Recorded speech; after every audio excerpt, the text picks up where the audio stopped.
हाँ भाई, सब शानदार।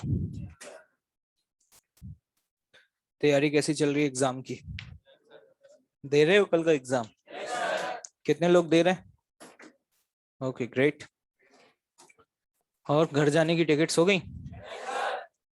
कितने लोग नहीं जा रहे हैं घर? नहीं जा रहे? कोई खास वजह बेटा? घर वालों ने मना कर दिया है? अच्छा, बोल दे वहीं रहो। ठीक है, कोई दिक्कत नहीं है।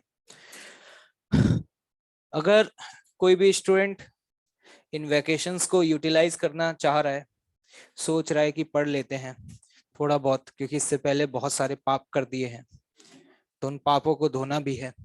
अगर ऐसा आपको सोच रहे हैं तो अच्छी बात है, कोई बुरी बात नहीं है। लेकिन जितना आप सोच रहे हैं उतना कर नहीं पाएंगे, है ना। सोचना अच्छी बात है, लेकिन करना उससे ज्यादा इंपॉर्टेंट है। क्योंकि मैं हर सेशन में देखता हूं, जब मैं पढ़ा करता था तो मुझे अपने दिन भी याद है ना, कि सोचते तो हम बहुत कुछ हैं कि ये भी निपटा देंगे, ये शीट निपटा देंगे, इसकी S2 निपटा देंगे, उसकी O2 निपटा देंगे, और ये और वो। लेकिन हम जितना प्लान करते हैं उसका शायद हम 30% भी अचीव नहीं कर पाते। उसके पीछे रीजन क्या होता है? जैसे आपकी वैकेशन से स्टार्ट होंगी तो पहले दिन, फर्स्ट डे, आपके अंदर बहुत ज्यादा मोटिवेशन नहीं होगा, क्योंकि आप जैसे ही पढ़ना शुरू करेंगे अंदर से आवाज आएगी, बेटा अभी तो 6 दिन है, यू हैव 6 days, क्या आज ही पढ़ लेगा क्या तू, है ना। तो उस चक्कर में क्या होगा कि हम पहले दिन बहुत कंफर्ट जोन में होंगे, हम पढ़ेंगे, लेकिन पहले दिन हम 6 आवर्स पढ़ने के बाद उतना आउटपुट निकाल पाएंगे जितना कि ऑन एन एवरेज हम सिर्फ 2 घंटे में निकाल सकते थे, क्योंकि हमारे ब्रेन को पता है कि अगले 6 दिन भी तुम्हारे पास है। फिर क्या होगा, अगले दूसरे दिन भी ऐसा ही होगा। अब 2 दिन में तुमने जितना टारगेट रखा था अपने लिए, उस टारगेट का तुम मुश्किल से 25% अचीव कर पाओगे। और ये देखने के बाद तुम्हें होने लगेगी टेंशन, फिर टेंशन से आएगा डिप्रेशन, ठीक है। और फिर finally at the end of the, फिर आएगी भैया बढ़िया नींद। क्या आएगी? बढ़िया नींद। क्योंकि जब इंसान को टेंशन वेंशन होने लग जाती है तो वो पढ़ाई वढ़ाई नहीं करता, वो चलो साइड में रखो। और फिर दूसरे दिन फिर आएगी नींद और फिर तुम सोओगे दबा के, है ना। जब तीसरा दिन आएगा तो third day you will realise कि लो यार, 3 दिन तो बर्बाद ही हो गए, एक दिन और कर लेता हूँ। और फिर चौथे दिन दिवाली भी होगी तो अंदर से ये भी आएगा कि दिवाली के दिन तो वैसे भी नहीं पढ़ना चाहिए। फिर एकदम से मेरी भी बात याद आएगी कि सर ने बोला था कि वैकेशंस में बिल्कुल भी मत पढ़ना। तो चौथे दिन तुम वैसे ही नहीं पढ़ोगे, है ना। चौथे दिन तुम खूब धमाल मचाओगे, है ना। और इतनी धमाल मचा लोगे कि 5वें दिन फिर तुम्हें रेस्ट चाहिए। एंड फिफ्थ डे तुम रेस्ट कर रहे होगे, फिर सोचोगे यार अब आ गया 6वां दिन, फिर तुम सोचोगे नहीं अब पढ़ लेता हूं। लेकिन फिर तुम्हारे दिमाग में यही आएगा, जब पिछले 5 दिन में तो कुछ नहीं उखाड़ पाया, तो अब 6वें दिन क्या करेगा। फिर सोचोगे कि अब जब सब पढ़ना शुरू करेंगे तभी करेंगे। और ये एक जो मैंने आपको बताया, ये हर एक उस स्टूडेंट की कहानी है जो जेई जैसे एग्जाम की क्या कर रहा है, प्रिपरेशन कर रहा है। If you want to utilise these vacations, तो इसका बढ़िया एक तरीका है, इसका तोड़, जो कि मैंने अच्छे स्टूडेंट्स के साथ शेयर किया, उन्होंने फॉलो किया और उन्होंने ऐसा बताया कि हाँ सर इसका हमें बेनिफिट मिला। तो वो मैं आपको बता देता हूँ, आपका मन करे तो करना। वैसे सुनते तो आप डैश डैश उसकी भी नहीं है, तो आप मेरी बातों का क्या फर्क पड़ेगा। क्योंकि मैं जब से सेशन स्टार्ट हुआ है पता नहीं हर दिन लगभग कुछ ना कुछ बता करके जाता हूं, लेकिन आई थिंक उसका 10% भी शायद ही आप फॉलो करते हो। लेकिन फिर भी बताना मेरा फर्ज है। क्या पता आप में से ही कोई किसी कोने में बैठ करके मेरी बताई हुई बातों को सिंसियरली फॉलो कर रहा हो। तो हो सकता है अभी गालियां दे रहा हो, लेकिन at the end of the session, at the end of the day, at the end of the result, आपको रियलाइज होगा कि हाँ जो भी उसने बताया वो सब क्या था, सही था। वो तरीका क्या है वो बता देता हूँ, कि तुम ये अपने आप को समझाओ कि मेरे पास लगभग 7 डेज हैं। कितने दिन हैं? 7 डेज। मैं 7 दिन में से 7 दिन तो पढ़ूंगा ही नहीं, है ना। मैं सिर्फ और सिर्फ पहले 4 दिन पढ़ूंगा, 4 डेज ओनली। कितने? 4 डेज। सिर्फ मैं 4 दिन पढ़ूंगा, जबरदस्त तरीके से मेहनत करूंगा, ठीक है। हर दिन 15 घंटे पढ़ूंगा। कितने? 15 से 16 घंटे नॉन स्टॉप चलेगा और इतना पढ़ूंगा कि जैसे बस जीवन में यही 4 दिन बचे हैं बस, इसके बाद जीवन खत्म, भूकंप आ जाएगा, सब कुछ खत्म। ठीक है, बस ये 4 दिन मेरे जीवन के आखिरी दिन बचे हुए हैं, है ना, ये सोच करके पढ़ूंगा। ठीक है, सुन तो लो अब, है ना, बस ये 4 दिन ही पढ़ना है। ठीक है, जितना पैसा दिया उसमें इतना ही मिलता है। ठीक है, तुमने जितना पैसा दिया है उतने में तुम्हें एसी कहाँ से मिलेगा वे, एसी चला दो, पूरे क्लास में फिजिक्स समझ आया नहीं आया, यहाँ आकर के एसी चला दो, ये सीट का कचरा साफ कर दो, नालायक। हाँ, तो 4 दिन जबरदस्त मेहनत करना। लालच क्या रहेगा, ऑफर क्या रहेगा कि अगले 3 दिन मौज चलेगी, क्या चलेगी, मौज और फुल मस्ती चलेगी। अब ये जैसे ही ऑफर मिलेगा तो अंदर से ये तुम्हें मोटिवेट करेगा, क्या करेगा, मोटिवेट। मतलब 7 दिन में से पहले 4 दिन जबरदस्त पढ़ाई, और अगले जो रिमेनिंग 3 डेज बचे हुए हैं उस समय चलेगा सिर्फ और सिर्फ मौज, ऐस कटेगी, क्या कटेगी, ऐस कटेगी। तो ये आपके लिए एक ड्राइविंग फोर्स होगा, क्योंकि जब भी तुम्हें पढ़ने का मन नहीं करेगा तुम्हें याद आएगा पढ़ ले, अभी मौज के दिन आएंगे लेकिन 4 दिन बाद आएंगे। अगर तुमने ऐसा फॉलो किया तो डेफिनेटली तुम बहुत अच्छे से क्या कर सकते हो, यूटिलाइज कर सकते हो। क्योंकि अगर तुम पढ़ना चाहते हो तो पहले 4 दिन ही पढ़ सकते हो, लास्ट के 3 दिन तो आप वैसे भी पढ़ नहीं पाओगे।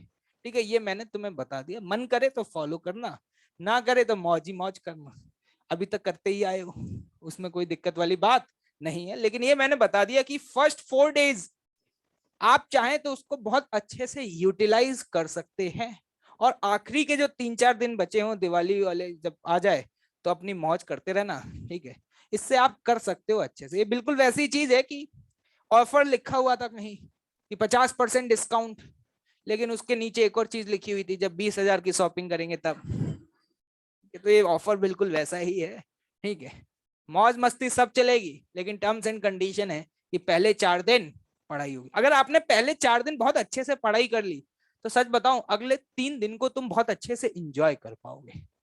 अदरवाइज पता है क्या होता है कि अगर आपने ये अपना टाइम वेस्ट कर दिया तो अगले 3 दिन तुम भले पढ़ो मत, लेकिन तुम उतने अच्छे से इंजॉय नहीं कर पाओगे, क्योंकि तुम्हारे अंदर से बार बार ये आवाज आ रही होगी कि लो तुमने टाइम वेस्ट कर दिया, कितना बेस्ट टाइम मिला था तुम्हें, है? तुमने अच्छे से यूटिलाइज नहीं किया, बताओ मौज कर रहे हो, शर्म नहीं आ रही है तुम्हें, है? यहाँ पे तुम बॉम्ब पटाखे चला रहे हो, है? कितना पीछे हो, कितनी रैंक आ रही है तुम्हारी, 3-3 डिजिट में आ रही है रैंक, है? गजब बेइज्जती है ना।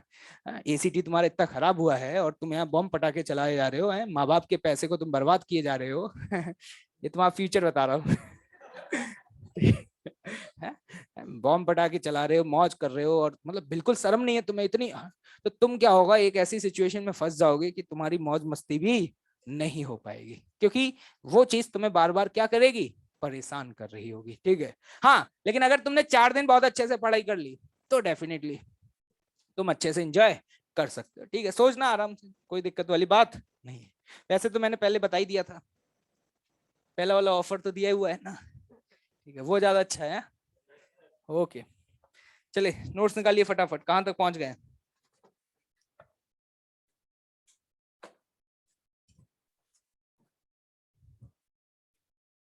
Shubham Singh, I am in a train. बेटा शुभम, तुम्हें तो हम बताएंगे, तुम्हारे पापा को एक ऑफिशियल लेटर भेज दिया गया है। ठीक है, घर पहुंचो, तुम्हें जूतों की माला मिलेगी।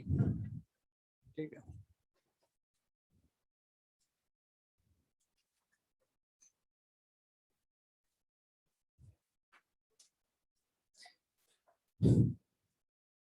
कल हम लोगों ने कुछ स्टैंडर्ड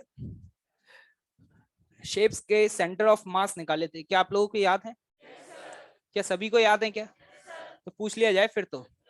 बिल्कुल, चलो पूछना शुरू करते हैं, एक आध का बलिदान करना ही पड़ेगा, कौन कबूतर पकड़ा जाए। खड़े हो जाओ बेटे, तुम, यस, एक, तुम नहीं भाई, वही, ठीक है, एक आर्क है, क्या है, आर्क। ठीक है, ये एंगल सबटेंड कर रहा है थीटा, और इसका रेडियस कितना है, आर। तो आपको ये बताना है कि इसका जो सेंटर ऑफ मास है वो इसके ज्योमेट्रिकल सेंटर से कितना डिस्टेंस ऊपर होगा। हाँ, आर्क है, आर्क, हाँ, r sine theta by 2 by theta by 2। सही बोल रहा है क्या भाई? छोड़ दिया जाए क्या? ठीक है, बैठो।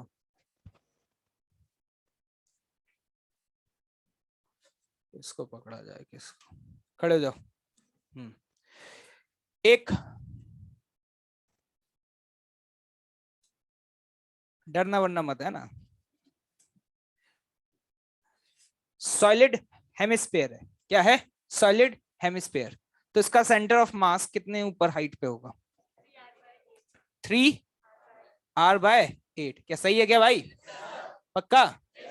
क्या बात है। तुम खड़े हो छोटू। अगर मान लो ये हॉलो होता, क्या होता? हॉलो। तो इसका कहां पे होता?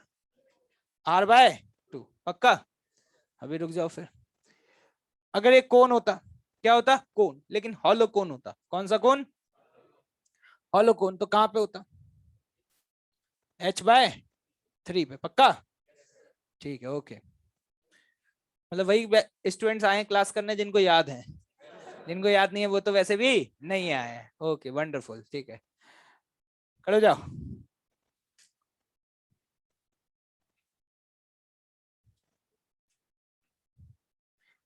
एक हॉलो सिलेंडर है ना? क्या है? हॉलो सिलेंडर, जिसकी लेंथ कितनी है? एल। तो इसका सेंटर ऑफ मास कहां पे होगा? अगर यहां से मैं पूछूं कितनी हाइट पे होगा? L/2 होगा। देखो इसमें कुछ याद कराने वाली चीज है नहीं, क्योंकि ये सिलेंडर सिमेट्रिकल है। क्या है? सिमेट्रिकल है। तो इसको एक रॉड मान सकते हो। क्या मान सकते हो? रॉड मान सकते हो। तो इसका सेंटर ऑफ मास कितने पे होगा? ये जो वाई आपने बताया ये क्या है? L/2। क्या क्लियर है? ठीक है, बैठो। हम्म। अगर ये सेक्टर होता, क्या होता? सेक्टर। आर्क की बजाय सेक्टर होता, तो उसका सेंटर ऑफ मास यहां से कितने ऊपर होता? 2/3 आर साइन थीटा बाई 2 बटे थीटा बाई। क्या बात है यार, सब लोग सही आंसर दिए जा रहे हैं। मतलब खौफ बरकरार है। चलो, मतलब पढ़ना शुरू कर दिया तुम लोग। मतलब डिसाइड कर ही लियो कि आईआईटी में जाके ही दम लोगे। Okay, good.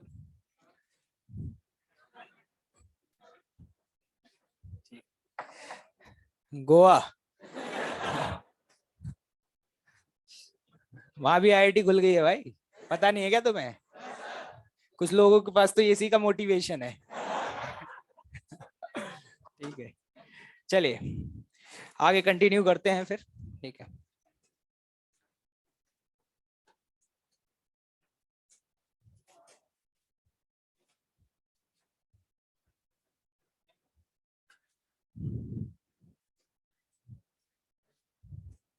बातचीत नहीं होगी बिल्कुल भी आपस में। ठीक है, बातचीत नहीं होगी बिल्कुल भी आपस में। ठीक है, ध्यान रखा जाए इस बात का। ठीक है।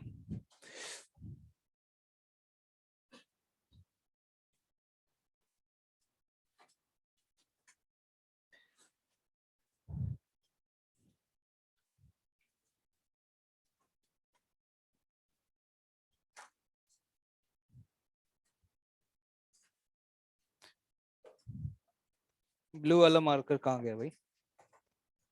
लाई नहीं है क्या? चलो कोई नहीं। है क्या? अच्छा।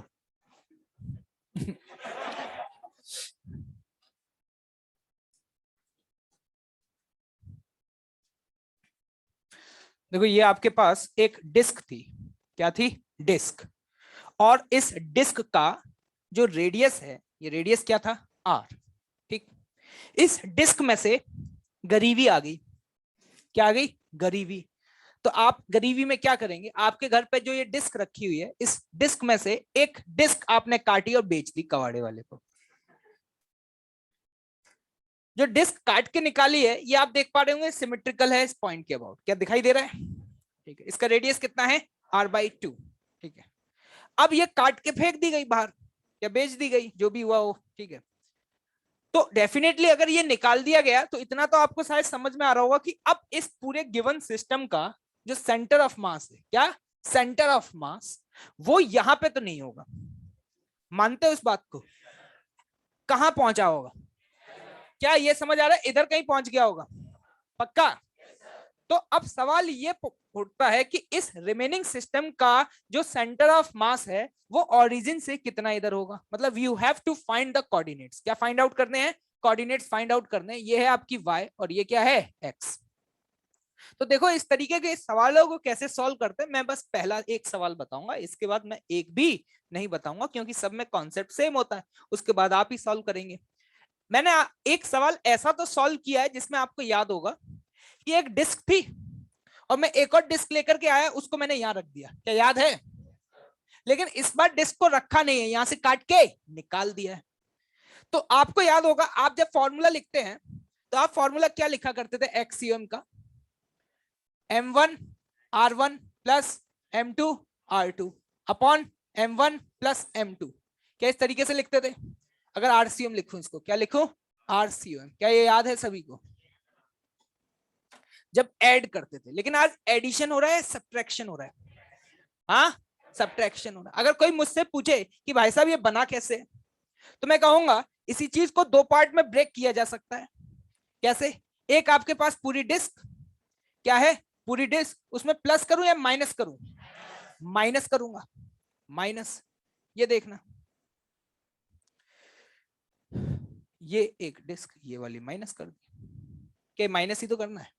तो यहां पे जहां फॉर्मूले में आपका प्लस आ रहा था, वहां प्लस की जगह क्या करना होगा? माइनस करना होगा। तो जरा देखिएगा, ये पूरी डिस्क, मान लो इसका मास था m1। कितना था मास? m1। इसमें से जिस डिस्क को काट के निकाला उसका मास कितना है? m2। क्या अगर मैं आपसे सवाल पूछूं कि m1 और m2 का रेशियो क्या होगा, क्या आप ये फाइंड कर सकते हैं? कैसे? कल बताया था अगर डिस्क है तो जो भी मास होगा वो क्या एरिया के प्रोपोर्शनल होगा। तो मैं यहां पर ये लिख सकता हूं कि बेटा m1 बटे m2 बराबर m1, इस पूरी डिस्क का एरिया कितना होगा? क्या पाई आर स्क्वायर होगा। जो डिस्क आपने काट के निकाली है उसका रेडियस कितना है? अगर उसका रेडियस r/2 है तो उसके लिए लिखेंगे r/2 का होल स्क्वायर। कितना आ गया? 4। m1 अपॉन m2 का रेशियो कितना आ गया? 4। क्या ये बात क्लियर है? एक बात बताओ, इस पूरी डिस्क का सेंटर ऑफ मास का कोऑर्डिनेट क्या था? 0,0। पक्का? जो आपने डिस्क काट के निकाली है उसका, ये तो y है, उसका सेंटर ऑफ मास कहां पे होगा? क्या r/2 पे होगा? तो उसका x कोऑर्डिनेट क्या लिखोगे? y coordinate 0। क्या इतना समझ आया? तो देखना आप ध्यान से, मैं यहां पर इसी एक्सप्रेशन को किस तरीके से लिखूंगा। m1 का मास m1 into 0, m1 into 0। m2 की बात करो, m2 इंटू x कोऑर्डिनेट कितना है? क्या r/2 है? बटे प्लस या माइनस? माइनस होगा, बी केयरफुल, क्योंकि ऐड किया है सब्ट्रैक्ट किया है। Divide by m1 minus m2। क्या ये समझ में आ रहा है? यहां से आप देख पा रहे हैं m1 बाय m2 का रेशियो 4 है, तो यहां पर m1 की वैल्यू को क्या लिख सकते हैं? 4m2 लिख सकते हैं। क्या लिख सकते हैं? तो यहां पर ये जो आपको m1 दिखाई दे रहा है, क्या मैं इसको 4m2 लिख दूं? तो 4m2 माइनस m2, नीचे डिनोमिनेटर कितना हो जाएगा? हाँ, तो जरा ध्यान से देखना, 3m2, क्या m2 से m2 कैंसिल आउट हो जाएगा? तो देखो ये वैल्यू कितनी आ रही है? माइनस के r/6। तो इसका मतलब हम ये कह सकते हैं कि इस रिमेनिंग पोर्शन का सेंटर ऑफ मास इधर होगा और उसका कोऑर्डिनेट होगा -r/। सर आपने y नहीं निकाला, क्या जरूरत है क्या? क्योंकि y तो क्या हो जाएगा? 0 हो जाएगा। तो यहां पर ये हो गया। अभी पहली बार किया तो मुझे इतना एक्सप्लेन करना पड़ा, मुझे इतने डायग्राम्स बनाने पड़े, लेकिन आप जब सॉल्व कर रहे होंगे तो आपको इतना सब कुछ करने की जरूरत है क्या? नहीं है। इसको सोचने का तरीका, बस वो स्किल डेवलप करो। वो स्किल कैसे डेवलप? पूरा डिस्क m1 इंटू इसका सेंटर ऑफ मास प्लस या माइनस, माइनस जो यहां से कट करके निकाला उसका मास इंटू उसका सेंटर ऑफ मास। कैसे सवालों को सॉल्व कर पाओगे? अरे कर पाओगे कि नहीं? पक्का? ठीक है, नोट करो, फिर अगला सवाल करेंगे।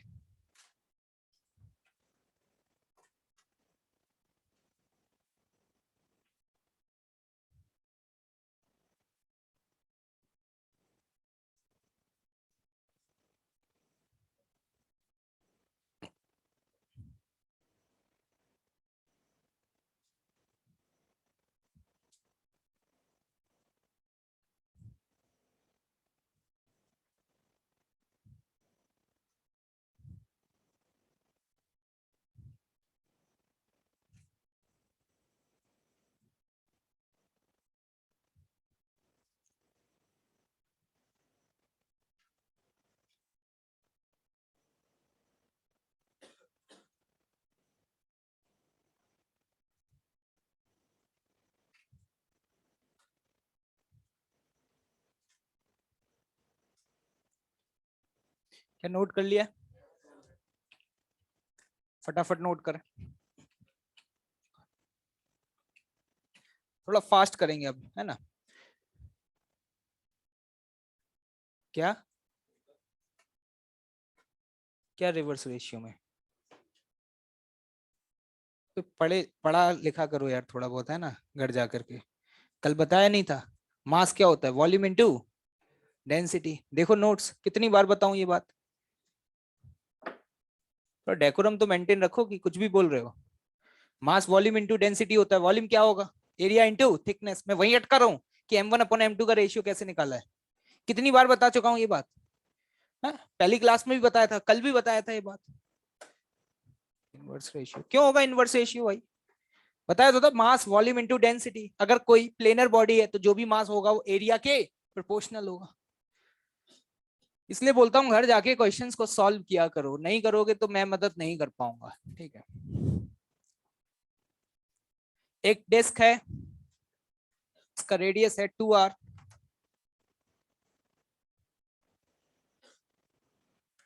यहां पर एक डिस्क यहां से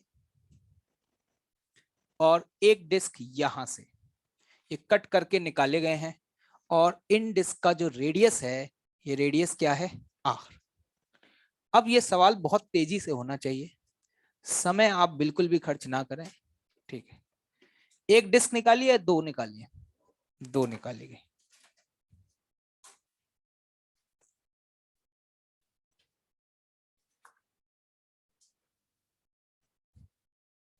सॉरी, ये रेडियस जो है वो आर नहीं है, कितना है? r/2 है। थोड़ा करेक्शन कर लेना, आर होता तो टच कर जाता वो। ये रेडियस जो है स्मॉलर डिस्क को जो कट करके निकाला गया है वो आर नहीं है, कितना है? r/2 है। बताइए।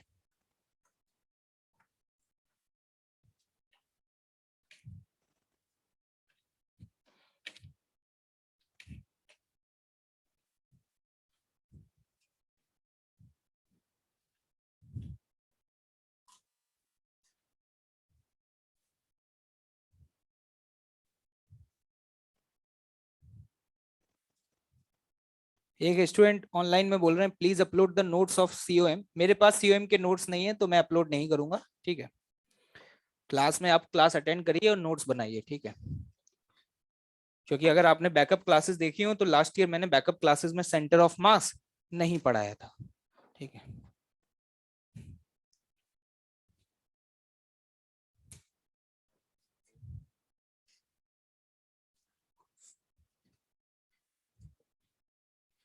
क्या हो गया सॉल्व? जल्दी करो, देखो पता तो चले कि क्या गलती हो रही है। और मुझे बताओ क्या आंसर आ रहा है।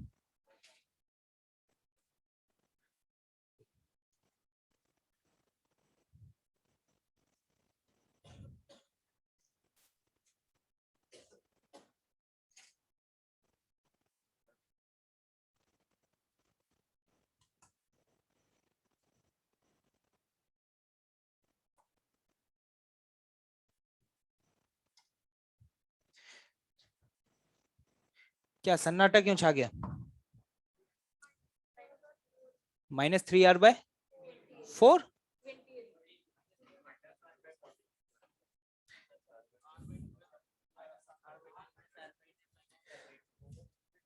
3r/14 आ रहा है। 3r/14 comma -3r/14। चलिए देखते हैं, ध्यान से सुनिएगा। उसी प्रोफाइल का क्वेश्चन है, कोई बहुत बड़ी रॉकेट साइंस नहीं है। मान लो इस पूरी डिस्क, क्या पूरी डिस्क का मास जो है वो m है। कितना है? m। तो एक बात बताओ, जो डिस्क काट के निकालिए इसका मास कितना होगा? क्या m1 होगा? मान लेते हैं अगर इसका m1 है तो इसका भी कितना होगा? m1। क्या इतना समझ आया? आपको ये तो समझ में आ गया होगा डिस्क में जो मास है क्या वो r² के प्रोपोर्शनल होगा? तो अगर मैंने इसका मास m माना है तो इसका कितना होगा? m/16। या फिर ऐसे बोल सकते हैं, अगर मैं इसका m1 मानता हूं तो इसका मास लिख पाऊंगा? ऐसे लिख लो, m1/m बराबर m1, इसका रेडियस कितना है? अरे सही लिखा है क्या? अपॉन पाई इंटू 2r का स्क्वायर। कितना आ गया? 1/16। तो यहां पर हम बोल सकते हैं कि m की जो वैल्यू है क्या वो 16m1 होगी? अरे नहीं आया, मैं फ्रैक्शन में खेलना पसंद नहीं करता हूं इसलिए मैंने ऐसे लिख दिया m बराबर 16m1। अब देखना, पहली बात, ये जो काट के निकाला है इसका कोऑर्डिनेट बताओ कितना होगा। जहां पे इसका सेंटर ऑफ मास है उसका कोऑर्डिनेट कितना होगा? हाँ, इसका कोऑर्डिनेट होगा 0,3r/2। क्या ये समझ में आया? क्योंकि आपको समझ में आ रहा होगा ये डिस्टेंस r/2 है, टोटल कितना है 2r, तो कितना होगा 0,3r/2। उसी तरीके से सिमिलरली अगर मैं इसका कोऑर्डिनेट पूछूं तो y कोऑर्डिनेट तो 0, कितना 0, x कोऑर्डिनेट क्या लिखोगे? कॉमा 0। क्या सही लिखा है? अब देखना, स्टार्ट करने जा रहा हूं, एक्सप्रेशन लिखने जा रहा हूं। सबसे पहले एक्सियम निकालूंगा। क्या निकालूंगा? एक्सियम। पूरी डिस्क, डिस्क का मास कितना है? m। कितना है? m into 0। क्यों? क्योंकि डिस्क का सेंटर ऑफ मास कहां पर है? 0। अब माइनस ये करना है, काट के निकाला ना, तो प्लस या minus? Minus m1 into x coordinate कितना है? 0। अरे नहीं आया समझ? अब इसको भी काट के निकाला है तो प्लस या माइनस? m1 इंटू माइनस, 2 बार माइनस आएगा भाई। क्यों आ रहा है? समझ में आ रहा है? एक माइनस फॉर्मूले का और एक माइनस उसके कोऑर्डिनेट का, बटे टोटल मास, बटे total mass. m minus m1 m2, क्या 2m1 लिखूंगा भाई? लेकिन m की वैल्यू कितनी है? 16m1। क्या इस m को मैं 16m1 लिख दूं? कितना आ रहा है? हाँ, कितना आ रहा है? -3r/28। सॉरी, माइनस नहीं है, कितना हो जाएगा? प्लस। किसी का आया था क्या? Okay, wonderful. 3r/28। क्या समझ में नहीं आया बताओ जल्दी से। आ गया? अभी खत्म नहीं हुआ बेटा। अभी जिस तरीके से इस क्वेश्चन में आपने एक्सियम निकाला है उसी तरीके से क्या आएगा? वाईसीएम आएगा। इसमें वाईसीएम 0 नहीं होगा। आप लॉजिकली भी सोच सकते हैं। एक बात बताओ, इसको कट करके निकाला, पहले सेंटर ऑफ मास यहां पे था, कहां गया होगा? क्या नीचे गया होगा? अब आपने इसको कट करके निकाला तो कहां गया होगा? इधर गया होगा। तो पहले नीचे फिर इधर, कौन से क्वाड्रेंट में आएगा? फोर्थ क्वाड्रेंट में आएगा। तो इसका एक्स कोऑर्डिनेट पॉजिटिव आना चाहिए और वाई कोऑर्डिनेट नेगेटिव आना चाहिए। क्या एक्स पॉजिटिव आ रहा है? अब वाई पे आते हैं। किस पे आते हैं? वाई पे। फटाफट थोड़ा फास्ट करेंगे, है ना? m इंटू 0, पक्का। इसकी बात करते हैं, -m1 into x coordinate, sorry y, y कितना है? 3r/2। इसके बारे में चर्चा करते हैं। -m1 इंटू वाई कोऑर्डिनेट कितना है? 0, बटे टोटल मास। टोटल मास कितना है? 16m1। सॉरी, माइनस करेंगे उसमें से तो कितना हो जाएगा? 14m1। क्या m1 से m1 कैंसिल आउट? कितना आ रहा है बेटा? माइनस या प्लस? माइनस के 3r/28।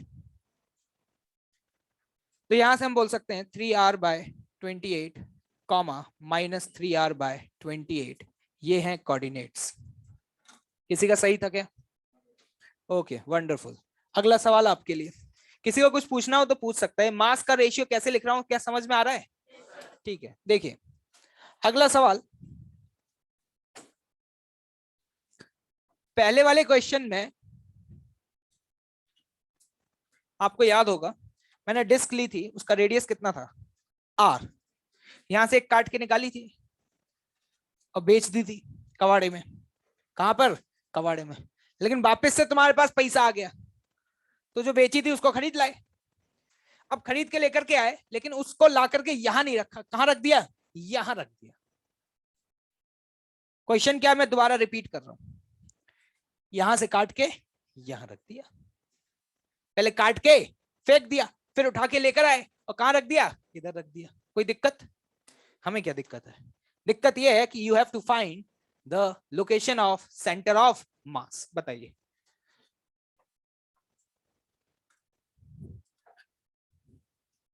स्वराज बेटा जल्दी बताओ आंसर तुम।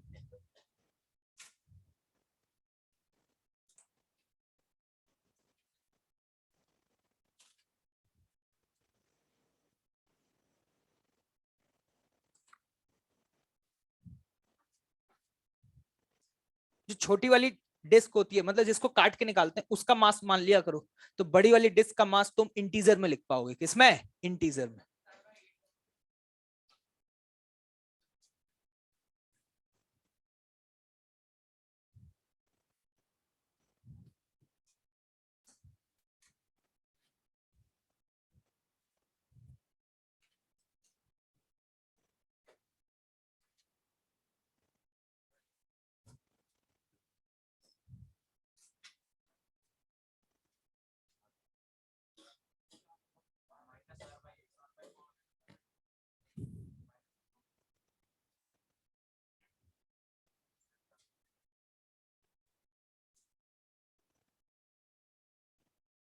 क्या आ रहा है?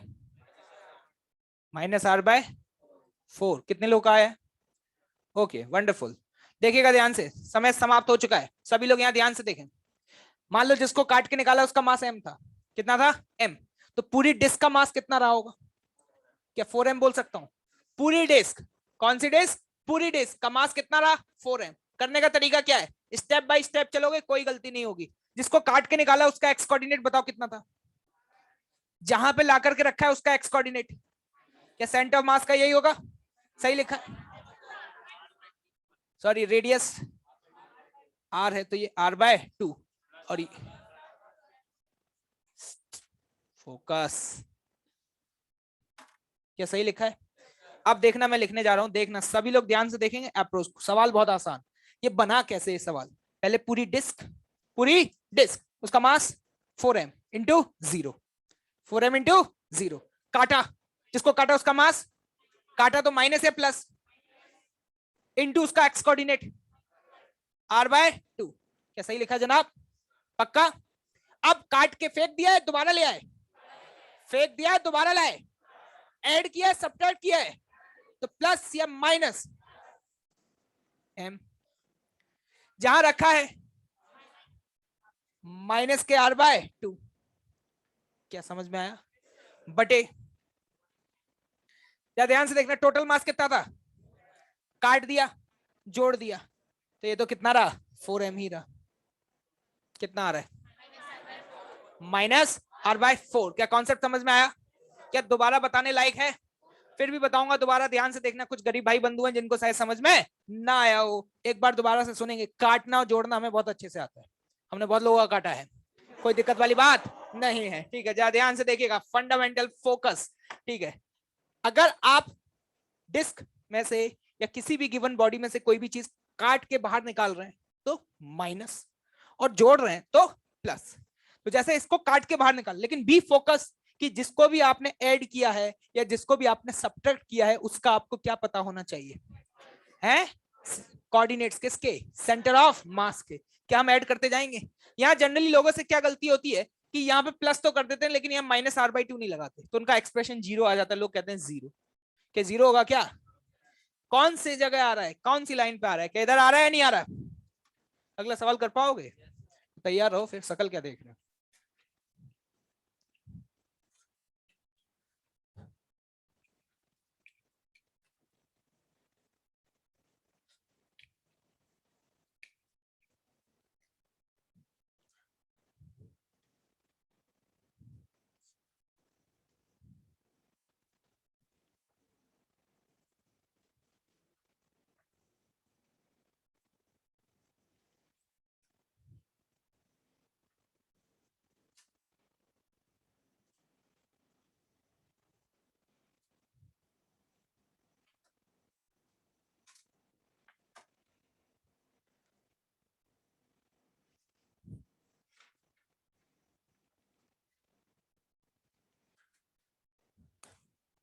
स्टाइल वाली पतंग बना रहे, क्या बना रहे? पतंग। एक अपने पास ट्रायंगल है, जिसकी हाइट कितनी है लल्लू? 9। कितनी है? 9। बेस लेंथ कितनी है? 2। लेकिन ढलुआ आदमी है, कुछ ना कुछ तो करने की आदत है, तो इसमें से टी टी टी अपने भाई बंधुओं को दे दिया। वो भी खुश, हम भी खुश, लेकिन खुश फिजिक्स नहीं है, क्योंकि अब इसका बचे हुए का सेंटर ऑफ मास क्या हो गया है? शिफ्ट हो गया। जिसको काट के निकाला है उसकी हाइट दी हुई है, उसकी हाइट दी हुई है। इस समय ध्यान से देखना, ये वाई है, कौन है? भाई नहीं, वाई। भाई तो यहां पर है ना? ठीक है, कौन है ये? Y axis. और ये क्या है? ये एक्स एक्सिस है। क्या दिखाई दे रहा है? समझ गए होगे? शुरू हो जाओ, शकल मत देखो यार, क्या करोगे देख करके? किस चक्कर में पड़े हो? कोई नहीं है टक्कर में, जल्दी करो फटाफट। हाँ,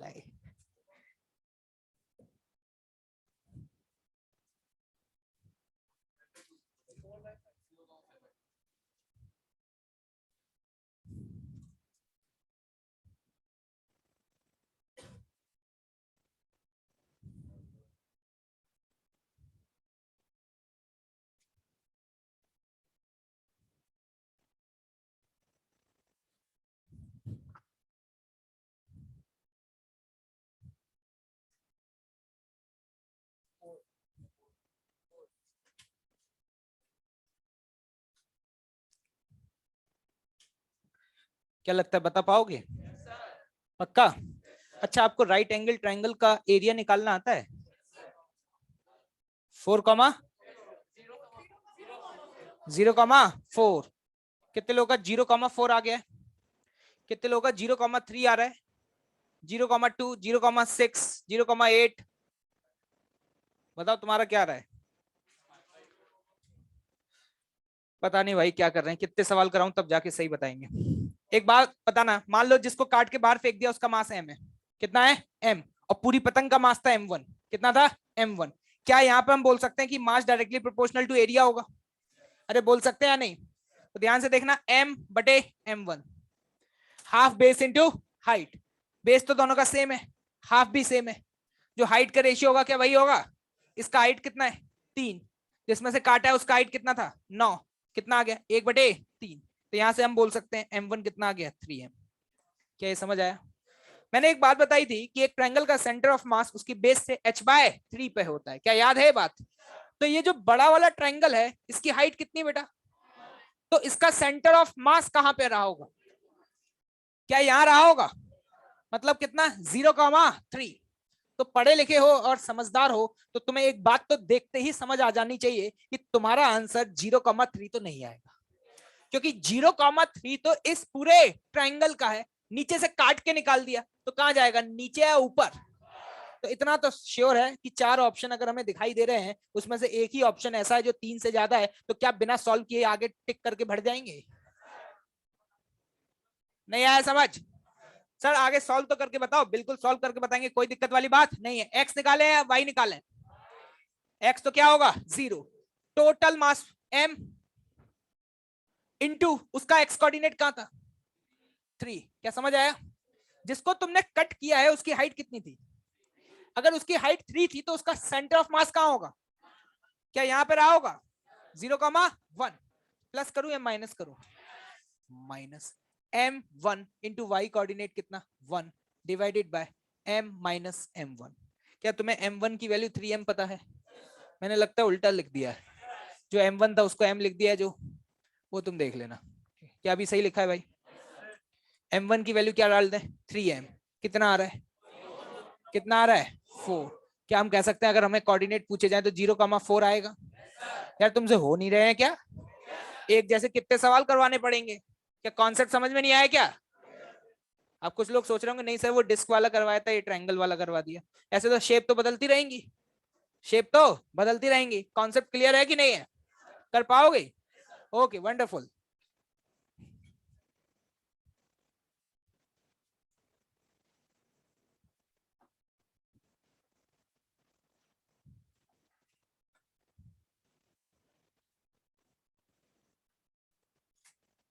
next heading, displacement of center of mass due to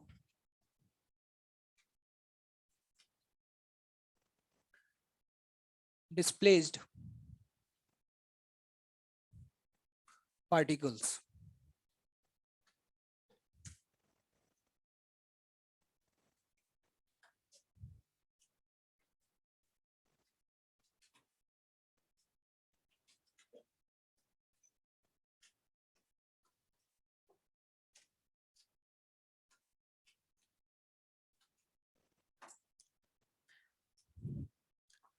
देखिएगा भाई, बहुत सिंपल सा कॉन्सेप्ट है, फोकस करके ध्यान से सुनने की कोशिश करिएगा। ठीक है, मान लो एक पार्टिकल m1 यहाँ पर है, एक पार्टिकल m2 यहाँ पर है, और ये है इनके पोजीशन वेक्टर्स। क्या है? Position vector. मैं दो के लिए बता रहा हूँ, दो से ज्यादा भी हो सकते हैं, एन नंबर ऑफ पार्टिकल्स भी हो सकते हैं।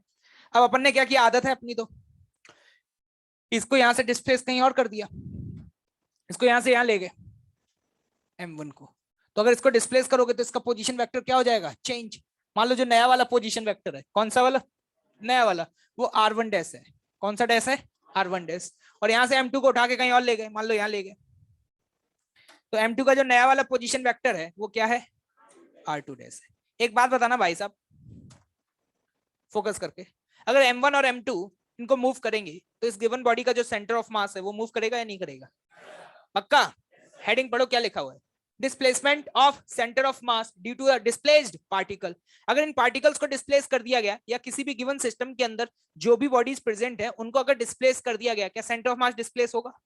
तो हमसे ये पूछा जा रहा है कि सेंटर ऑफ मास कितना डिस्प्लेस होगा। तो देखो ये तो बताने वाली चीज ही नहीं है, ये तो तुम खुद कर सकते हो। कैसे? कि सर मैं पहले इनिशियल पोजीशन निकाल लूंगा किसकी, सेंटर ऑफ मास की, और फाइनल पोजीशन निकाल लूंगा। और सर बचपन में मैंने पढ़ा था वेक्टर्स में, जहां से मेरा ट्रैक्टर चला था, क्या कि डिस्प्लेसमेंट होता है final position minus initial position. क्या लग रहा है? ऐसा लग रहा है कि कुछ समझ में आया? If I will ask you कि बेटा ये बताओ कि इनिशियली सेंटर ऑफ मास का कोऑर्डिनेट क्या था, इनिशियल सेंटर ऑफ मास कहां पे था, क्या बता पाओगे? m1 r1 vector plus m2 r2 vector बटे, अरे नहीं आया गरीबो, क्या बात कर रहे हो? अगर मैं आपसे पूछूं कि फाइनल सेंटर ऑफ मास कहां पहुंच गया, तो जहां r1 है क्या r1 डैश कर दें, जहां r2 है क्या r2 डैश कर दें, r1 और r2 की जगह r1 डैश और r2 डैश रख देंगे, क्या फाइनल वाला पता चल जाएगा?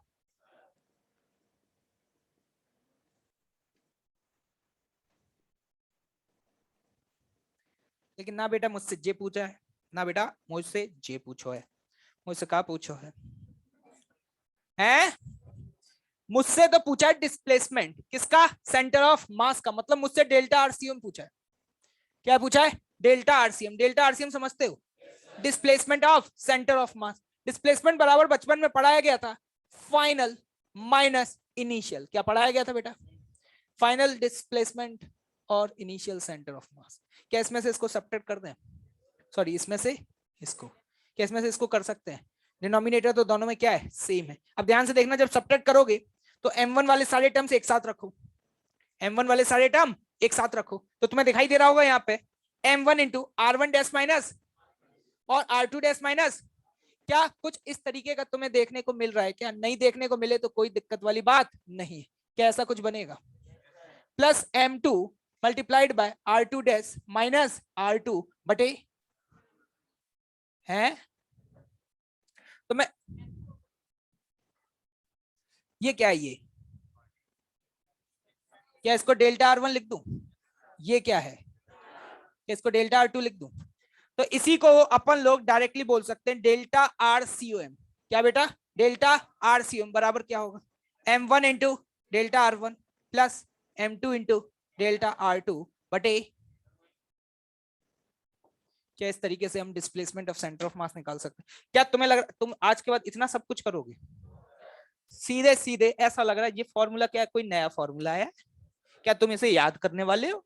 अब पागल हो गए हो क्या? क्या क्या याद करोगे? वर्क एनर्जी थ्योरम का स्टेटमेंट तो तुम्हें याद नहीं हुआ आज तक?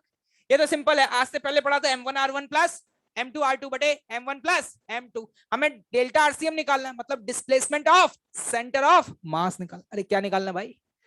तो सीधे लिखेंगे m1 into delta r1। Delta r1 क्या है? डिस्प्लेसमेंट किसका, m1 या m2 का? m1 या m2 का? m2 इंटू डेल्टा r2 क्या है? डिस्प्लेसमेंट किसका, बटे, क्या कर पाओगे? लग रहा है? तो छापो जल्दी फटाफट।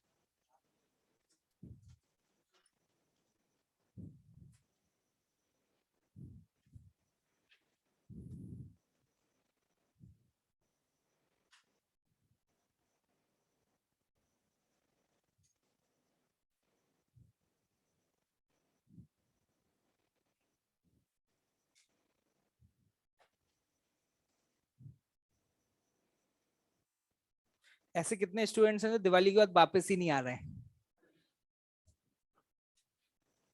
सोच ही लिया है कि ठेला ही लगाएंगे अब। नहीं जरूरी भी है वो भी। नहीं ये बात पता नहीं है आपको कि ये जो यूनिवर्स है ना, ब्रह्मांड, इसमें स्टेबिलिटी होना बहुत जरूरी है ना। और ये यूनिवर्स स्टेबल अपने आप ही थोड़ा है, कोई तो है जो इस यूनिवर्स को स्टेबल रखा हुआ है। आप खुद सोचिए, अगर हर इंसान डॉक्टर और इंजीनियर बन गया, दुनिया का हर इंसान अगर डॉक्टर इंजीनियर बनने लग गया, तो पंचर कौन जोड़ेगा? ऑटो कौन चलाएगा भैया? फिर ये चाय कौन बनाएगा? है ना। तो ये यूनिवर्स में क्या आएगी, स्टेबिलिटी या अनस्टेबिलिटी? अनस्टेबिलिटी। तो भाई इस यूनिवर्स को स्टेबल रखना क्या है, जरूरी है। ठीक है, तो तुम ही में से कुछ लोग इस यूनिवर्स को स्टेबल बनाने में अपना पूरा कंट्रीब्यूशन दे रहे होंगे।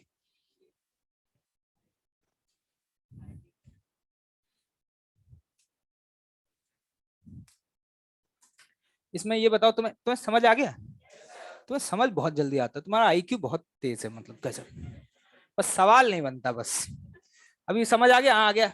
सवाल करोगे? हाँ करेंगे, दो तो सही सवाल दे दिया। अरे मजाक कर रहे थे, आपने तो दिल पे ले लिया। ठीक है, अभी देखते हैं, अभी पता चलेगा। 2 मिनट।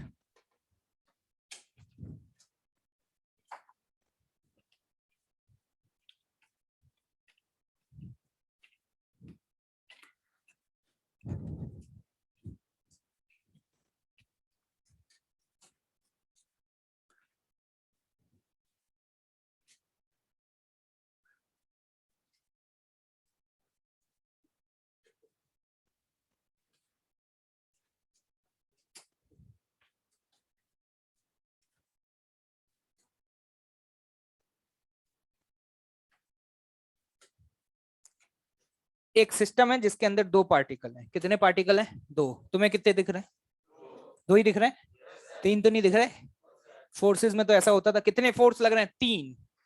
तो बताओ कौन कौन से? नॉर्मल, mg, और तीसरा वो तो आप बताओगे। यहाँ कितने दिख रहे हैं तुम्हें? दो। बहुत बढ़िया। अब अपन ने क्या किया भाई साहब, आदत ही अपनी, ये इनिशियल है। अपन ने इसके साथ तो जो था वैसे ही रहने दिया, इसके साथ कोई छेड़छाड़ नहीं करी। ठीक है, ये अपना भाई है। लेकिन इसके साथ थोड़ी सी गड़बड़ की गई, इसको यहां से उठा करके यहां रख दिया, और जिस पॉइंट पर रखा उसका कोऑर्डिनेट कितना है? a/2, 0। कितना है? a/2, 0। Find the displacement of centre of mass. Find the displacement of centre of mass. Sir अभी स्टेशन पे बैठ के क्लास कर रहे हैं, क्या बात है, ये है डेडिकेशन।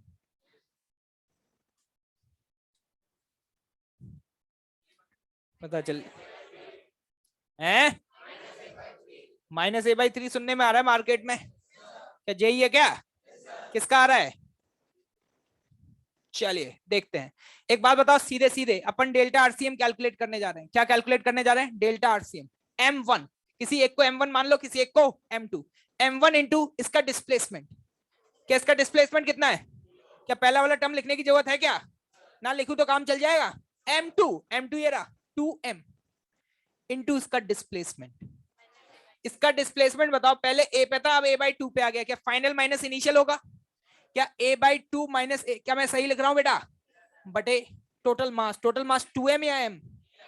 2m या m? अच्छा 2m प्लस m। लोग कहते हैं अरे सर उसका मास क्यों ले रहे हो जो डिस्प्लेस नहीं हुआ? मैंने कहा क्या इस बात का कोई सेंस है क्या? भैया नीचे तो पूरा ही मास आएगा, चाहे तुम इसको डिस्प्लेस करो चाहे ना करो, तो नीचे कितना आएगा? 3m। m से m कैंसिल, 2 से 2 कैंसिल। ऐसे मत काट देना। Sorry for this. पीछे वाले सोच रहे हैं क्यों नहीं काट सकते। कितना आ गया? 3 आ रहा है? ठीक है, जो तुम बताओगे मैं वो लिख दूंगा, क्योंकि मुझे इसके आगे कुछ भी नहीं आता। ठीक है, तुमने देखा ही, तुमसे तो पूछ के लिखता हूँ। ठीक है, क्या आगे बढ़े भाई? ठीक है।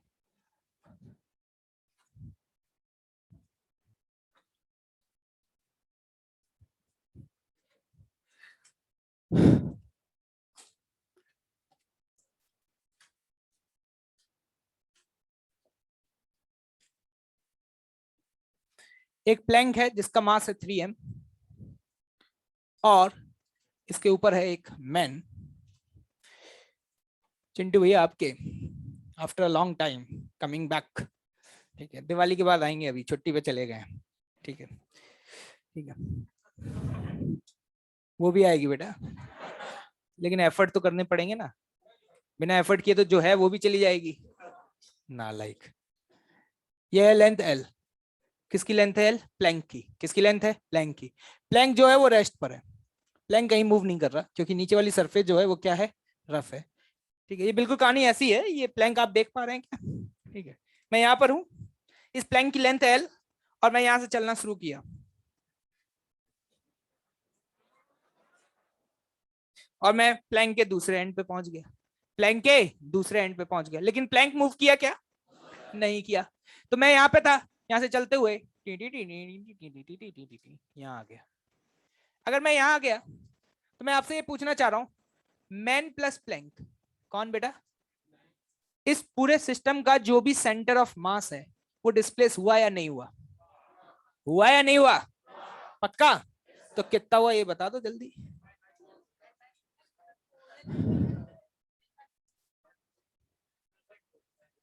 बिना पेन चलाए आ जाना चाहिए आंसर।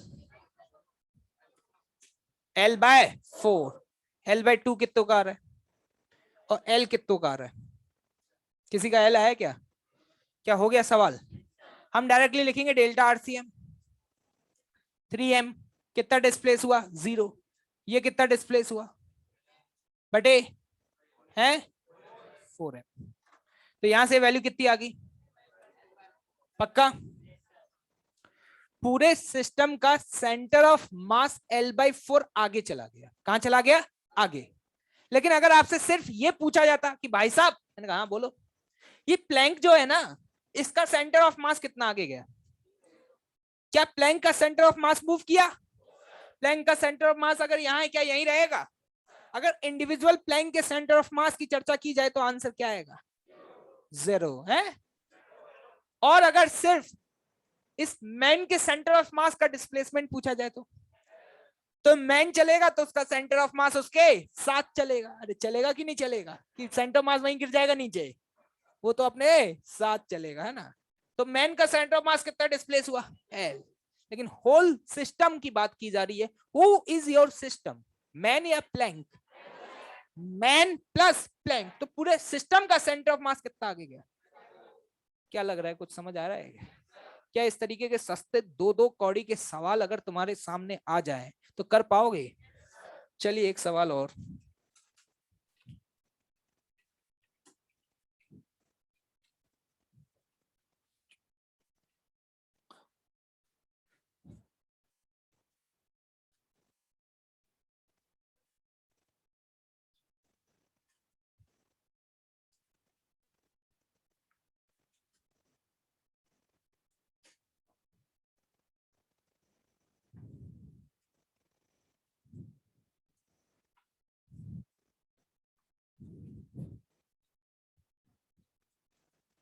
ये एक स्क्वायर है 2a लेंथ का। कितनी लेंथ का? 2a।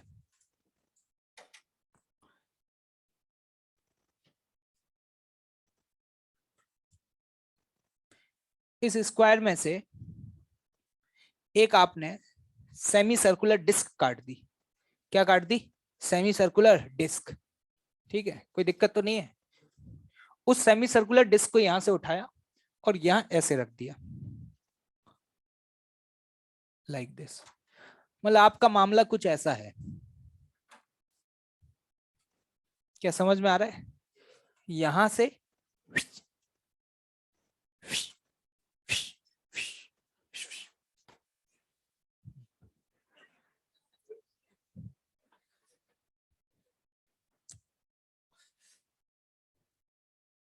ये तो देख ही रहे होगे कि सेमी सर्कुलर डिस्क का रेडियस कितना होगा?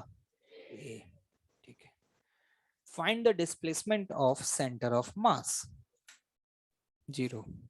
अच्छा, इतनी मार लगाएंगे अभी 0 यहीं बन जाओगे हीरो।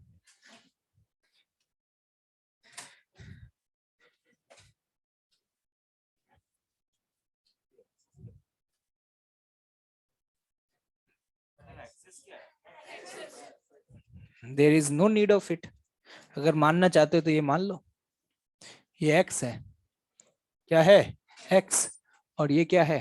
y है, यहां से जो पास हो रहा है।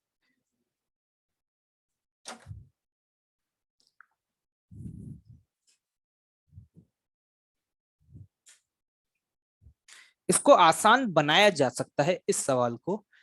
आपके पास ये फ्रीडम है किस चीज की, कि किसको मैं M1 लूं और किसको M2 लूं। क्या कोई कह के गया है? क्या कोई टैग लगा गया था कि इसको M1 लेना, इसको M2 लेना? अरे कह गया था क्या कोई? पक्का? तो एक बात बताओ, मेरा जिसका मन करेगा उसको M1 मान लूंगा, जिसको मन करेगा उसको M2 मान लूंगा। तो यहां पर जो ये शेप दिखाई दे रही है ना, ये क्या ये दिखाई दे रही है? इसको m1 मान लो। क्या मान लो? m1। क्यों? फायदा है। क्या फायदा है? ये जो शेप दिखाई दे रही है, क्या इसका सेंटर ऑफ मास जहां भी होगा क्या वो डिस्प्लेस हुआ होगा? क्योंकि ये वाला तो मूव नहीं किया, और जो मूव किया है उसको m2 मान लो। जो मूव किया है उसको m2 मान लो। ये मैंने आपको हिंट दे दी। क्या दे दी? हिंट। अब आपको सॉल्व करना है।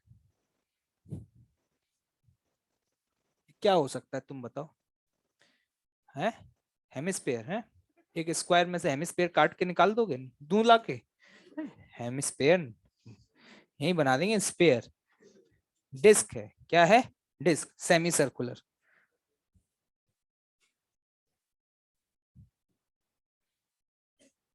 चलिए समय समाप्त। लेट्स सी, देखिएगा ध्यान से, सभी लोग देखें ध्यान से। मैंने m1 किसको माना जल्दी बताओ? जो मूव नहीं किया। कौन मूव नहीं किया? ये स्क्वायर नहीं बोलना चाहिए, स्क्वायर का ये वाला जो पार्ट। क्या ये स्क्वायर दिख रहा है तुम्हें? ठीक है।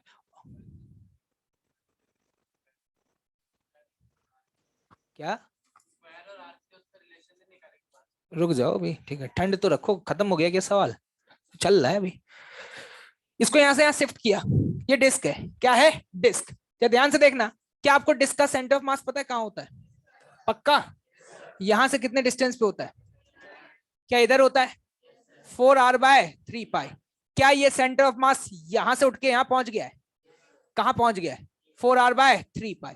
If I will ask you कि इस m2 का डिस्प्लेसमेंट कितना हुआ है? 8r/3π। क्या सहमत हो? पक्का? अगर मैं आपसे ये पूछना चाहूं कि m1 और m2 में रिलेशन क्या होगा, m1 और m2 में रिलेशन क्या होगा, क्या ये निकाल पाओगे? कैसे? m1/m2 का जो रेशियो है, क्या वो एरिया के रेशियो के बराबर होगा? एक बात बताना, ये जो m1 है इसका एरिया कैसे लिखोगे? स्क्वायर है। क्या है? स्क्वायर। स्क्वायर 4a², लेकिन स्क्वायर में से काट के निकाल दिया। कितना है ये? πa²/2। अरे नहीं आया समझ?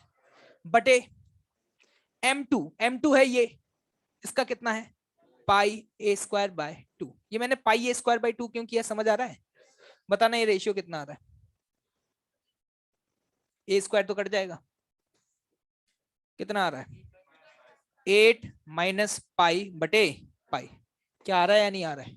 तो देखना ध्यान से। अब मैं लिखने जा रहा हूं एक्सप्रेशन डेल्टा आरसीएम। क्या लिखने जा रहा हूं? Delta RCM. मदद करना मेरी। m1 तो कैलकुलेशन है, m1 इंटू क्या करूं? Delta r1। डेल्टा r1 क्या होगा? 0 होगा। पक्का? सहमत हो? तो m1 इंटू 0 प्लस m2। क्या बेटा? m2। क्या समझ में आ रहा है? m2 मल्टीप्लाइड बाय कितना डिस्प्लेसमेंट है? 8r/3π। नहीं आया समझ? Divide by total mass. Divide by total mass. Total mass तो कितना होगा? m1 plus m2। इसकी भी जरूरत नहीं पड़ेगी, इसकी भी जरूरत नहीं पड़ेगी। क्या आएगा? m1 plus m2। आप चाहे तो m1 या m2, ये तो टोटल मास है, ये तो क्या है? Total mass. क्या इसको m लिख सकता हूं? एक बात बताओ, इस स्क्वायर का अगर टोटल मास m है, कितना है? m। तो यहां पे मुझे रेशियो निकालना है सिंपली m/m2 का रेशियो। किसका रेशियो? m/m2। m टोटल पूरे स्क्वायर का मास है, उसका क्या होगा? 4a²। और m2 इसका मास है, इसका क्या होगा? πa²/2। क्या कैंसिल आउट हो गया? कितना आ गया? क्या 8/π आ गया? तो यहाँ पे आप m2 की वैल्यू, किसकी वैल्यू? m2 की वैल्यू बताओ क्या लिखोगे? 8/π, सॉरी, यहां पर आप m2 की वैल्यू क्या लिखेंगे? π/8 टाइम्स ऑफ m। क्या सही लिखा है? अरे सही है। तो m2 की वैल्यू पुट करो, नीचे m रख दो। नीचे क्या रख दो? m। इसको बताओ क्या आ रहा है आंसर? r/3। r/, r क्या है यहाँ पे? हाँ, a। r क्या है? a। मतलब a/3। किसी को समझ में नहीं आया हो तो पूछ सकता है, देखो और खुद से समझो। ठीक है, आ गया समझ में? ठीक है, note down.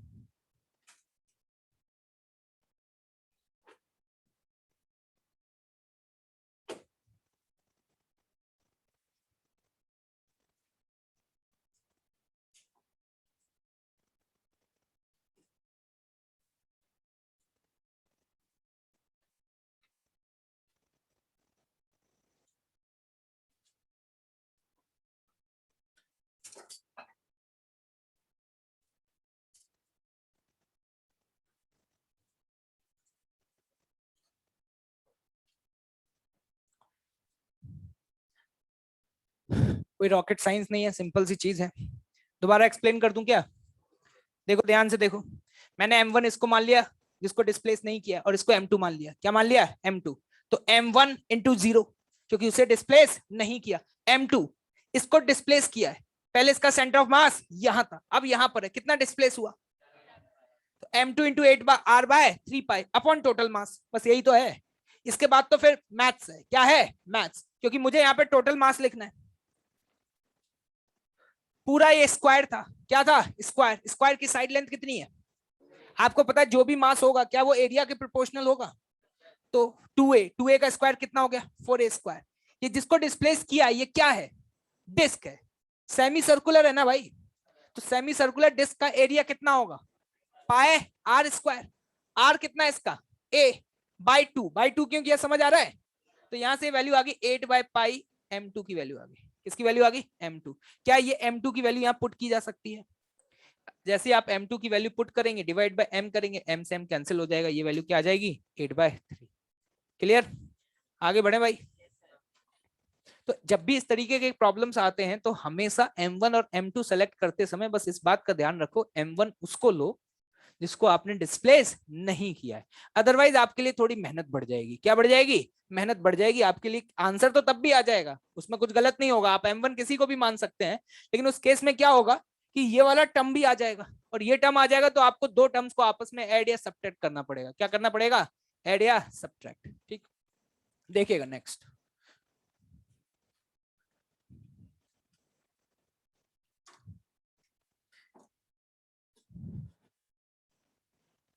velocity of center of mass। एक बात बताओ, डिस्प्लेसमेंट तो आपको पता ही है क्या होता है? m1 r1 plus m2 r2। अरे होता है नहीं होता? क्या इस तरीके से चलता रहता है अपॉन m1 प्लस m2? मानते हो इस बात को? अगर मैं आपसे वेलोसिटी ऑफ सेंटर ऑफ मास पूछ रहा हूँ, क्या पूछ रहा हूँ? वेलोसिटी ऑफ सेंटर ऑफ मास कैसे निकाली जाए? है? क्या आर को डिफरेंशिएट कर दें? अरे हाँ या ना? तो जरा ध्यान से देखिएगा, मेरे को अगर velocity of centre of mass calculate करना है, क्या मैं इस एक्सप्रेशन को इस तरीके से लिख सकता हूं? अरे लिख सकता हूं या नहीं? अब यहां पर भी इसी तरीके से लिखेंगे, देखिएगा।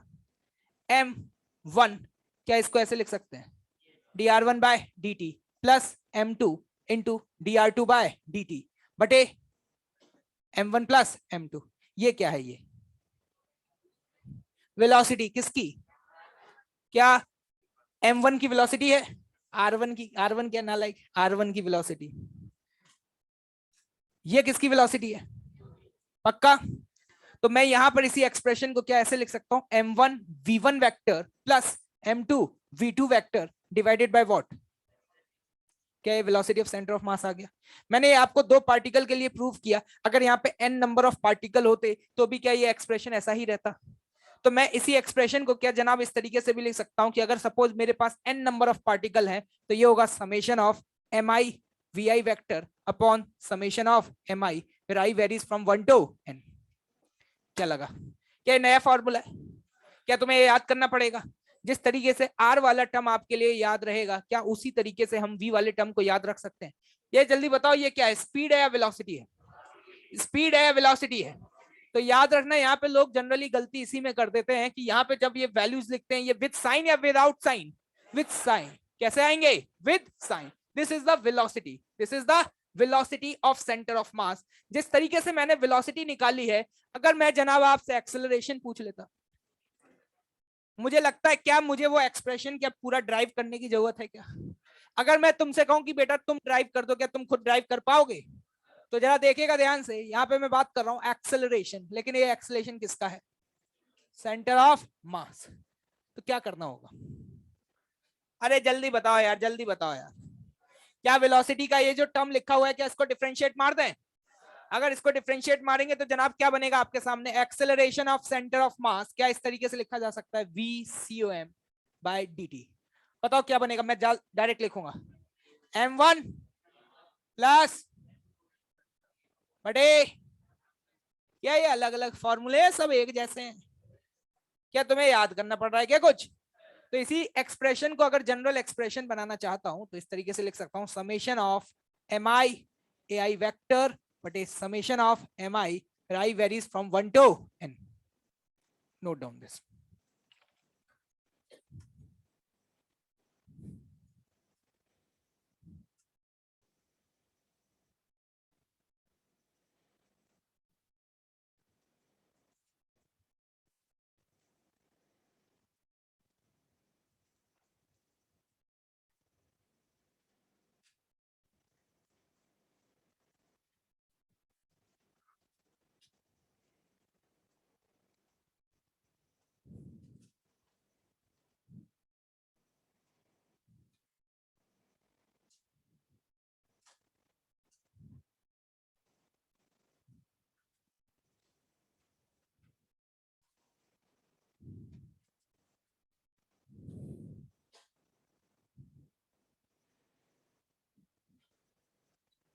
क्या नोट कर लिया भाई? अब सिंपल सिंपल सवाल देखेंगे. फॉर्मूला याद रहेगा ये? ठीक है, रफ कर रहा हूं इसे.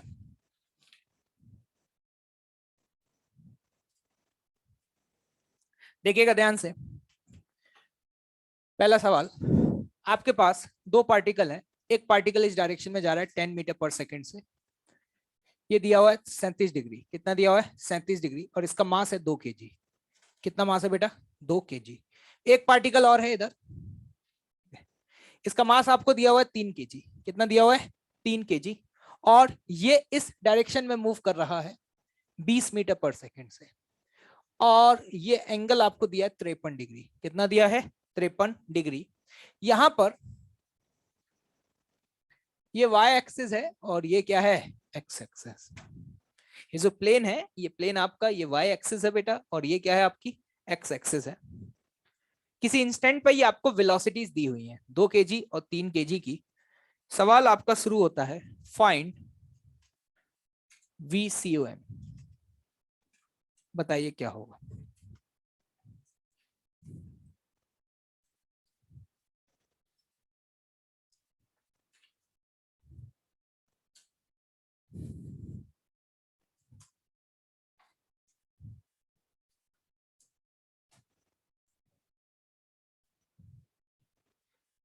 कितने लोगों का 14 आ रहा है? 16. करो करो, सॉल्व करो. क्या आ रहा है?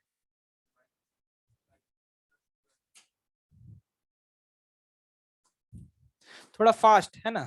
ये आलसी मत बनो यार, है ना. क्लास में बैठते हो तो थोड़ा सा एनर्जेटिक रहा करो. देख करके नींद आती है तुम्हें? इतने नालायक है ना, ऐसे सोते रहेंगे, आंसर ही नहीं निकाल रहे हैं, छापने में बस लगे हुए हैं, बैठे हुए हैं.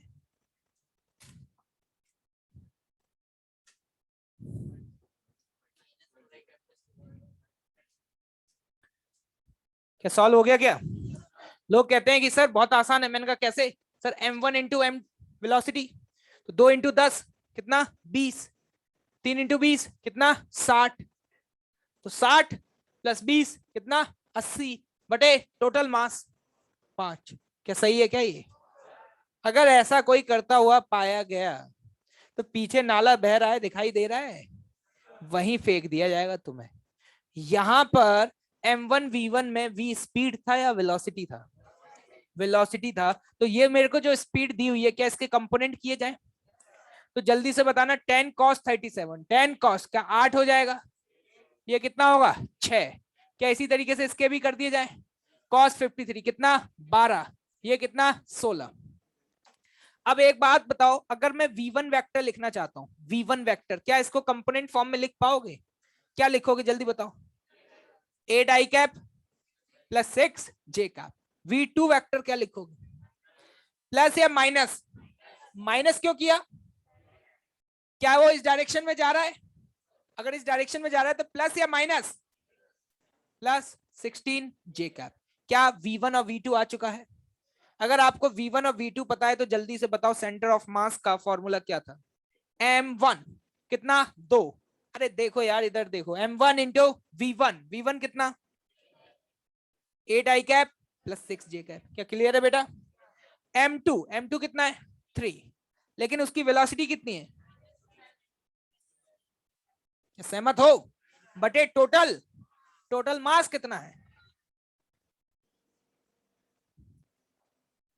इसके आगे तो सॉल्व तुम्हें भी नहीं आता होगा, मुझे भी नहीं आता, कोई दिक्कत वाली बात नहीं है। जल्दी बताओ आंसर क्या है।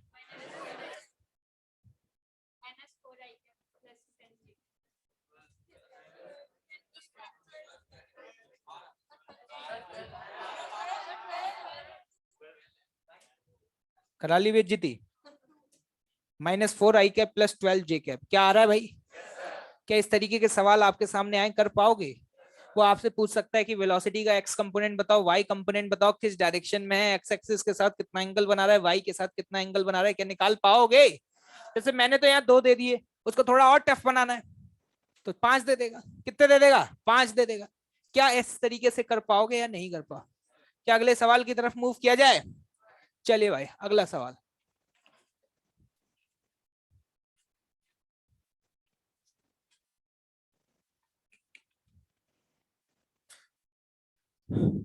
चलो बस यहीं तक रुकते थे बस।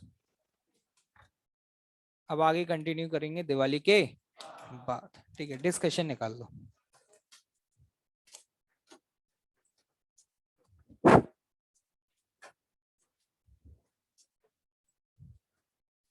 ये जो मैंने वेलोसिटी एक्सेलरेशन पढ़ा है, इससे जस्ट पहले तक का जितना भी पार्ट है, it is the part of your ACT. ठीक है, वाह सर वाह, क्या मेहरबानी कर दी आपने। निकालो भाई, सेंटर ऑफ मास की शीट दो। करके आए होमवर्क। ओके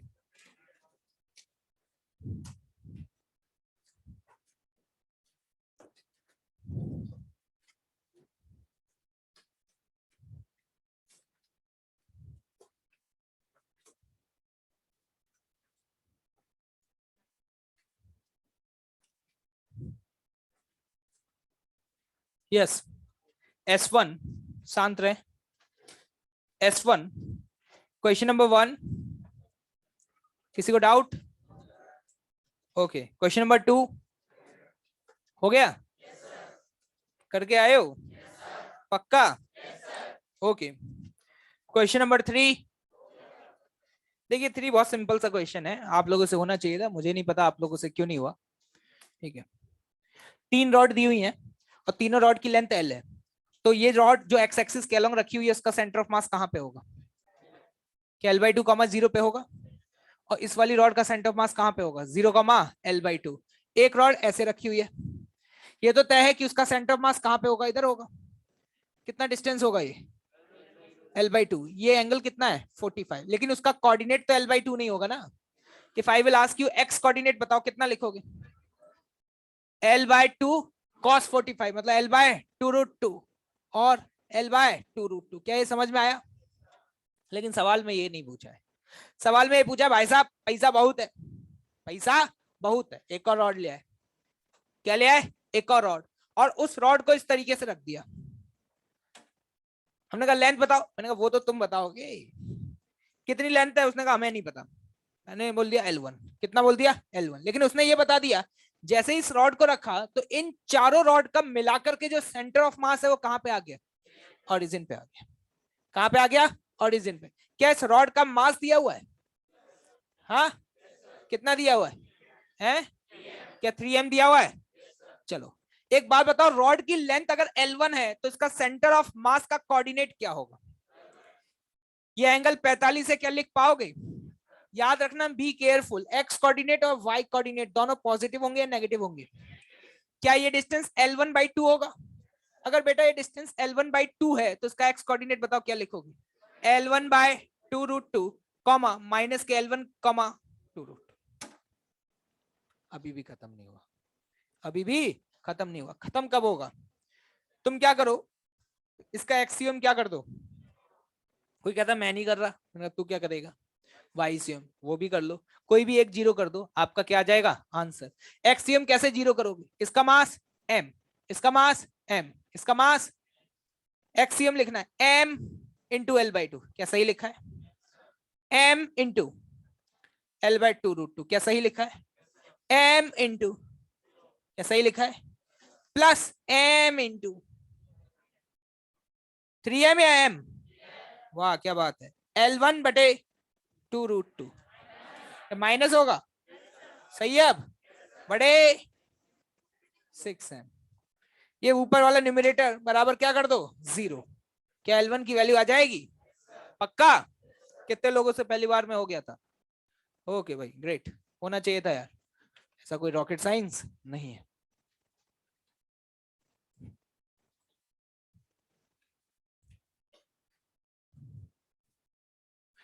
इसके बाद अगला क्वेश्चन कौन सा है, क्वेश्चन नंबर 5, लेकिन क्लास नोट से अच्छा क्वेश्चन है ये, क्योंकि यहाँ पर दोनों का मास नहीं दिया हुआ है, यहाँ पर डेंसिटी दी हुई है।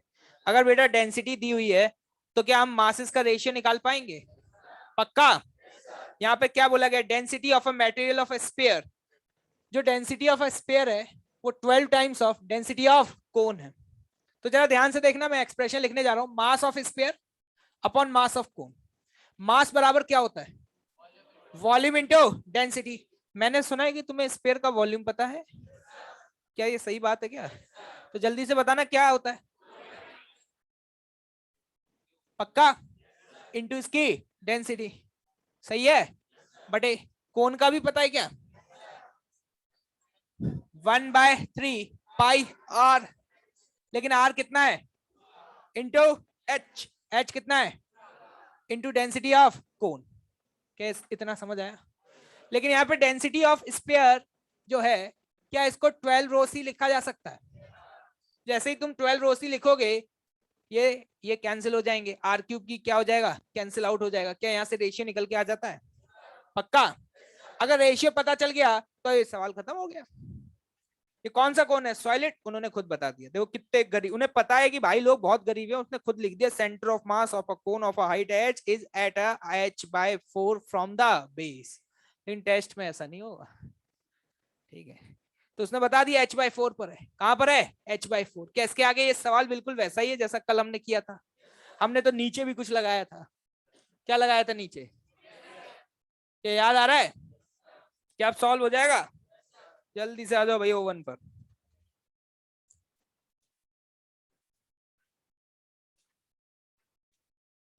कितने दिए थे इसमें, ओके। बेटा 2 दिन से होमवर्क कम मिल रहा है तुमको, इसका मतलब क्या है, तुमने पुराने पाप धो लिए होंगे सारे। क्वेश्चन नंबर 1, गजब टोपीबाज लोग हो बे, कौन पूछता है ये सवाल, रिकॉर्ड तोड़ दिया, आज तक किसी ने नहीं पूछा, रिटायरमेंट लेना पड़ेगा अब तो, ले लें।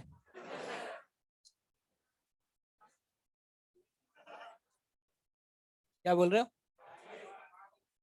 देखिएगा, अगर मेरे पास ये रॉड और ये रॉड होती, सिर्फ 2 रॉड होती, इस रॉड का सेंटर इधर, मास कितना m, इस रॉड का सेंटर इधर, मास कितना m, इन दोनों का सेंटर ऑफ मास कहाँ होता, बीच में, अरे होता है नहीं होता। तो मैं इन दोनों को हटा के इन दोनों रॉड को बीच में यहाँ पे एक 2m मास रख दूं, एक पैसा बहुत है, एक और रॉड ले आए, कहाँ रख दी, नीचे, इसका सेंटर ऑफ मास कहाँ होगा, इधर। इतना तो तय, उसने ये भी नहीं पूछा, उसे पता है तुम गरीब हो, उसने तो ये भी नहीं पूछा सेंटर ऑफ मास का कोऑर्डिनेट बताओ, उसने तो ये पूछा ये बता दो कहाँ होगा, 2m इधर m इधर, क्या इन दोनों के बीच में होगा, ना a होगा ना c होगा, कहाँ होगा, b होगा। देखो कैसे देख रहे हैं, अरे आया कि नहीं आया। क्वेश्चन नंबर 2, ये कटिंग वाला कॉन्सेप्ट आज बताया, ठीक है, काट के इधर से इधर रख दिया, ठीक है। डिस्प्लेसमेंट अभी बता रहा था ना थोड़ी देर पहले, तो इसको आज दोबारा से अटेम्प्ट करना, ठीक है, then we will discuss about it. वैसे तो लॉजिक से हो जाता है, लेकिन लॉजिक गया तेल लेने, क्योंकि तुम्हारे पास लॉजिक हो ऐसा कोई जरूरी नहीं है। क्वेश्चन नंबर 3 हो गया, रॉड का मास नहीं दिया था तब भी हो गया, कैसे, बहुत सही बहुत सही, है ना। यहाँ पर इक्वेशन, जो उस इक्वेशन को सेटिस्फाई कर देगा क्या वही आंसर होगा, पक्का। यहाँ कोई एक यूनिक वैल्यू नहीं आएगी, यहाँ पे मल्टीपल वैल्यूज हो सकती हैं, बस मुझे वो लाइन की इक्वेशन लिखनी होगी, और उस लाइन की इक्वेशन को जो सेटिस्फाई कर दे वही तुम्हारा क्या है, आंसर है। क्या समझ में आया बड़े, पक्का। और क्या था भाई? अबे रुक जाओ, WP में S2 भी दिया था ना। जे एडवांस का एक क्वेश्चन रह गया था कल क्लास के एंड में। बोले भाई अच्छा क्वेश्चन है वो। ठीक है।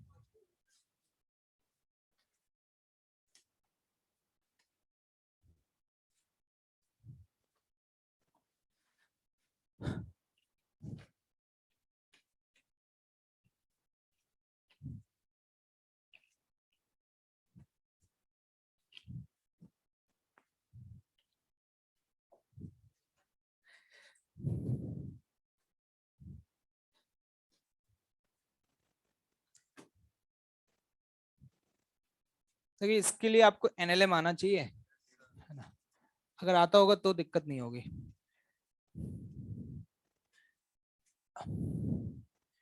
इस पूरे सिस्टम को एक्सेलरेशन वही होगा। क्वेश्चन तो पढ़ा है ना, ये तो मान के चलो ना, क्वेश्चन पढ़ के आए हो, थोड़ा सा एफर्ट मार के आए हो, ठीक है, तभी बता पाऊंगा। अब पता चलेगी क्वेश्चन ही नहीं पढ़ा, मैं बता रहा हूँ देखो बेटा यहाँ स्प्रिंग थी, यहाँ 2M था, यहाँ लिफ्ट थी, यहाँ पुली थी, ये सब लिफ्ट कहीं भी नहीं है, देख रहे हैं लिफ्ट कहाँ थी। ठीक है। इस पुली का एक्सेलरेशन वही होगा जो ऊपर वाले ब्लॉक का होगा। तो कितना होगा इसका एक्सेलरेशन? A1। तो इस सिस्टम को मैं बिल्कुल ऐसे ट्रीट कर सकता हूं जैसे कि ये किसी एक लिफ्ट के अंदर रखा हुआ है और लिफ्ट कहां जा रही है? नीचे। कहां जा रही है? नीचे। तो इस केस में अगर मैं आपसे पूछूं जी इफेक्टिव की वैल्यू, किसकी value? G effective. Go back to the NLM. तो क्या A1 को उल्टा करके जोड़ दें? तो हम कह सकते हैं जी इफेक्टिव की वैल्यू होगी G माइनस A1। तो अगर यहाँ टेंशन T, यहाँ पे भी टेंशन T, तो मैं T की वैल्यू डायरेक्टली लिख सकता हूं, वैसे तो मुझे याद रहती है 2M1M2 upon M1 plus M2, याद है?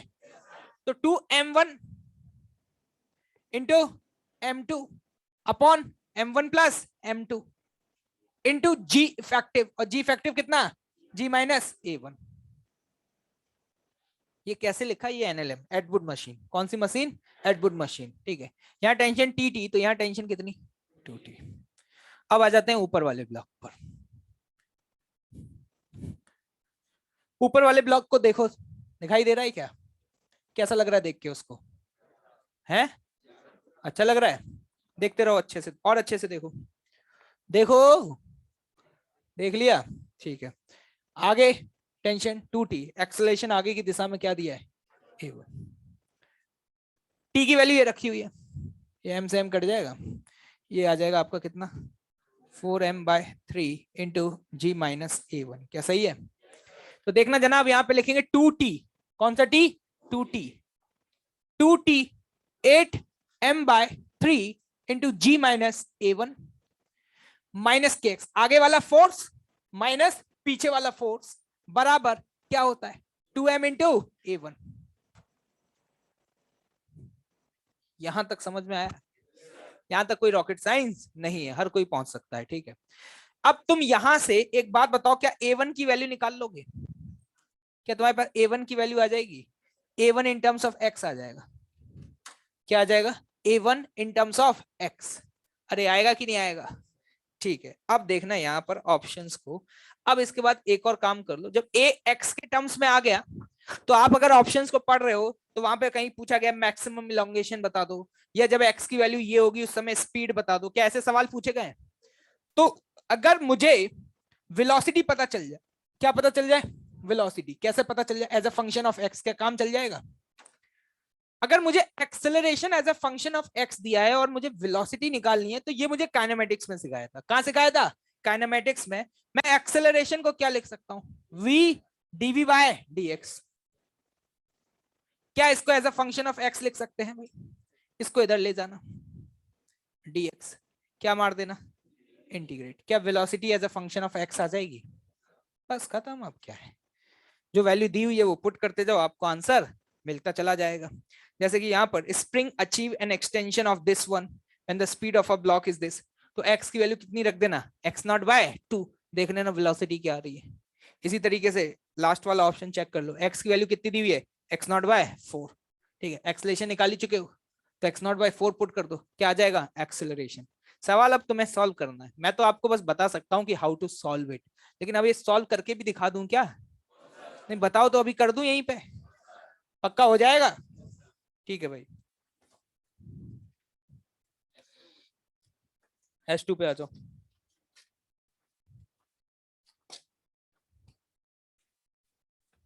क्या है ये ऑप्शन? वेलोसिटी जीरो कर देना। वेलोसिटी क्या कर देना? जीरो, क्योंकि जहां पे मैक्सिमम इलोंगेशन आता है वहां वेलोसिटी क्या होती है? जीरो। ठीक है। आपने क्वेश्चन नंबर 10 सॉल्व किया था? हुआ या नहीं हुआ? हो गया, ओके। और 5 हो गया? मैंने बोला था चेक करूंगा बेटा। हो गया सॉल्व? आंसर मैच कर रहा है?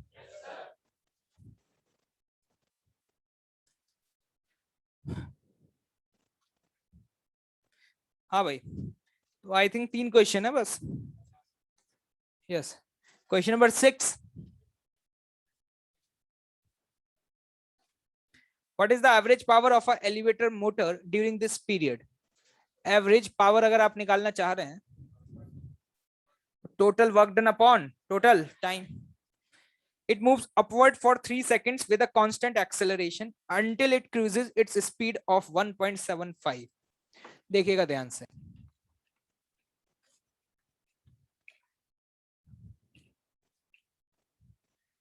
3 सेकंड में उसकी स्पीड 1.75 हो गई। क्या तुम एक्सेलेरेशन बता सकते हो कितना रहा होगा? v बराबर u प्लस at। v कितना हो गया? Upon time. टाइम कितना है? 3। क्या एक्सेलरेशन आ गया भाई? अब जरा ध्यान से देखना, यहां पर ये रही आपके पास लिफ्ट, टेंशन फोर्स ऊपर, जो कि रस्सी में कौन लगा रहा है? मोटर। कौन लगा रहा है? मोटर। नीचे लगेगा mg 650g। क्या इसका एक्सेलरेशन ऊपर की तरफ है? क्या समझ में आ रहा है?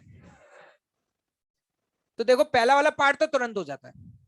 पहले वाले में तो पूछा average power of a elevator, है ना? तो मैं वर्क डन निकाल लूं, average work done tension force का। वो कैसे निकालोगे? सबसे पहले ये निकाल लो कि इतनी देर में कितना ऊपर गया। मान लो h हाइट ऊपर गया, कितना? h।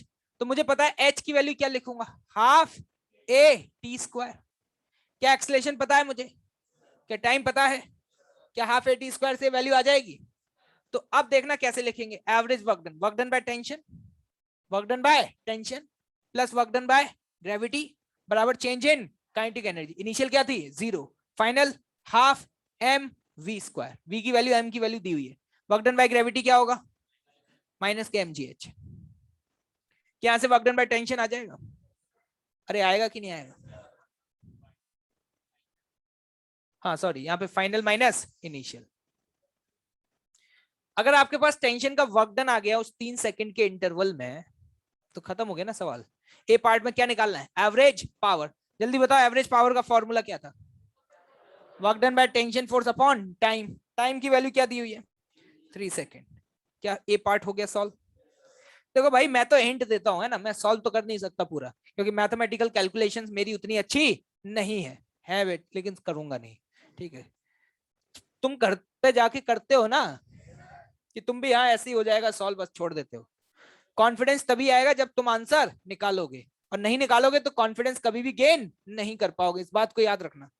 नेक्स्ट पार्ट में क्या पूछा है? How does this power compare with the power when it moves at this cruising speed? Cruising speed का मतलब समझ रहे हो क्या है? ये वो स्पीड, इसने ये स्पीड अचीव करी कितनी? 1.75, और इसके बाद ये इस कांस्टेंट स्पीड से मूव कर रहा है। एक्सलेशन कितना हो गया? अगर एक्सलेशन 0 हो गया, क्या ऊपर वाला फोर्स नीचे वाला फोर्स के बराबर हो जाएगा? तो उस समय अगर तुम पावर निकालोगे तो पावर बराबर लिखोगे फोर्स, फोर्स होगा टेंशन, लेकिन टेंशन की वैल्यू किसके बराबर होगी? mg। क्यों? समझ गए? Into velocity. वेलोसिटी आपको पता कितनी है? 1.75। क्या ये उस इंस्टेंट पे पावर आ जाएगी? तो ये बोला जा रहा है इन दोनों को कंपेयर करो, इन दोनों को क्या करो? कंपेयर। क्या कर पाओगे? कितने लोगों से हो गया था?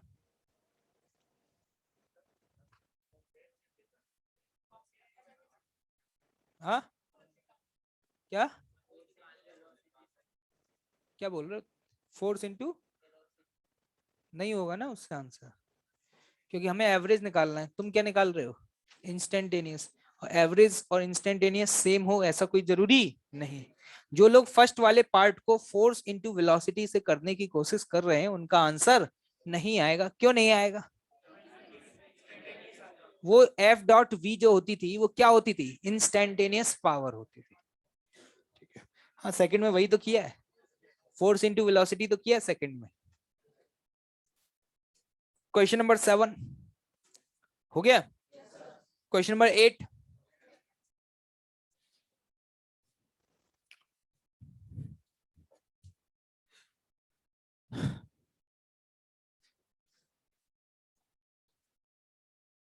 इनिशियल नेचुरल लेंथ से डिस्प्लेसमेंट 50 सेंटीमीटर है। कितना है? 50 सेंटीमीटर। ये सरफेस रफ है, ये ब्लॉक इस तरीके से मूव करता रहेगा, इसका मोशन इस तरीके से हो रहा होगा। देखना ध्यान से, आपने यहां से खींच के छोड़ दिया, ये ऐसे गया, फिर ऐसे आया, ऐसे आया, फिर ये रुकेगा धीरे धीरे धीरे धीरे। आफ्टर लॉन्ग टाइम ये रुक जाएगा, आफ्टर लॉन्ग टाइम रुक जाएगा। हमसे पूछा गया टोटल डिस्टेंस कितना चला, टोटल डिस्टेंस कितना चला। इनिशियल स्पीड 0, रेस्ट से रिलीज किया, final speed, change in kinetic energy पक्का, work done by spring plus work done by friction बराबर चेंज इन, ये क्या है? वर्क डन बाय स्प्रिंग कितना? हाफ के एक्स स्क्वायर। ठीक, work done by friction into D, मान लो डी चला, बराबर 0। सब दिया है, डी निकालना है, सब दिया है, डी निकालना है। क्या सॉल्व हो पाएगा? लेकिन इसमें एक कुछ लोचा है। कोई बोलना चाहेगा कुछ?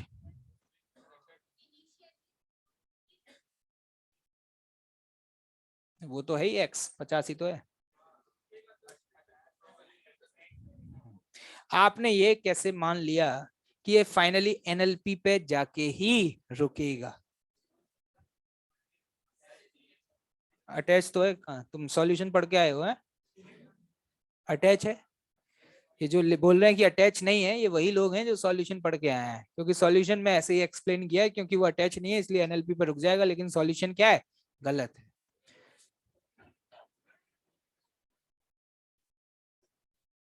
लिखा तो है अटैच है, इज अटैच्ड लिखा तो है। ठीक है, ये होमवर्क है दिवाली वेकेशन का आपके लिए। ठीक है, डाउट समझ में आया? दोबारा रिपीट कर रहा हूं, मैंने ये माना कि फाइनली एक जाकर के कहां रुका? एनएलपी पे, तभी तो मैंने ये लिखा हाफ के एक्स स्क्वायर, नहीं तो ऐसे लिखता हाफ के एक्स इनिशियल का स्क्वायर माइनस एक्स फाइनल। तो मैंने एक्स फाइनल को 0 क्यों मान लिया?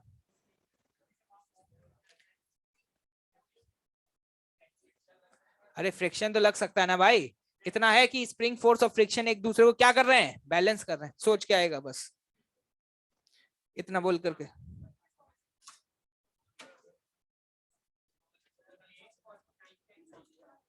देना 1 मिनट।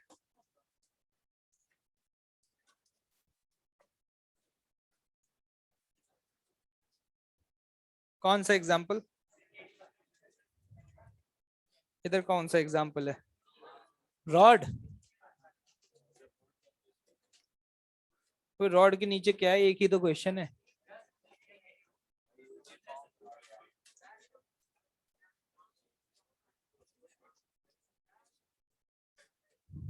ये बताया जाएगा, ये रॉड वाला है ना।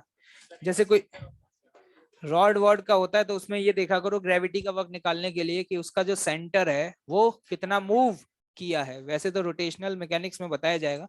उस दिन मैंने हिंट भी दी थी चेन वाले केस में, जब भी कोई ऐसी कॉन्टिन्यूस बॉडी होती है वो डिस्प्लेस होती है और आपसे पूछा जाता है कि ये बताओ कि वर्क डन बाय ग्रेविटी क्या होगा, तो ऐसे सवालों में आप ये देखेंगे कि उसका जो सेंटर ऑफ मास है, क्या सेंटर ऑफ मास, वो कितना डिस्प्लेस हुआ है। ठीक, बस अभी बस इतना ही कर रहे हैं। ठीक है, क्लास के बाद पूछ लेना जो भी इसके बाद फर्दर डाउट है। ठीक है भाई, तो यहीं पे क्लोज करते हैं। टेस्ट दो कल आराम से बिंदास होकर के। और देखो जेई की जैसे एग्जाम की अगर हम प्रिपरेशन कर रहे हैं तो एक बात ध्यान से रखना, पढ़ने के साथ साथ सीखने के साथ साथ जेई जैसे एग्जाम में अगर हम बहुत अच्छा परफॉर्म करना चाहते हैं तो साइकोलॉजिकली हमें बहुत अपने आप को स्ट्रांग रखना पड़ेगा। सर इसका मतलब क्या हुआ, ये भी आप बता देते। साइकोलॉजिकली मतलब है कि हमारे अंदर पेशेंस बहुत होना चाहिए, ठीक है। एकदम से ऐसा नहीं होना चाहिए कि घबराहट होने लग जाए, है ना। टेंशन, डिप्रेशन, ये सारी चीजें हमसे दूर रहनी चाहिए। हमारी जो एफिशिएंसी है वो सराउंडिंग के डिस्टरबेंस से बिल्कुल भी अफेक्ट नहीं होनी चाहिए।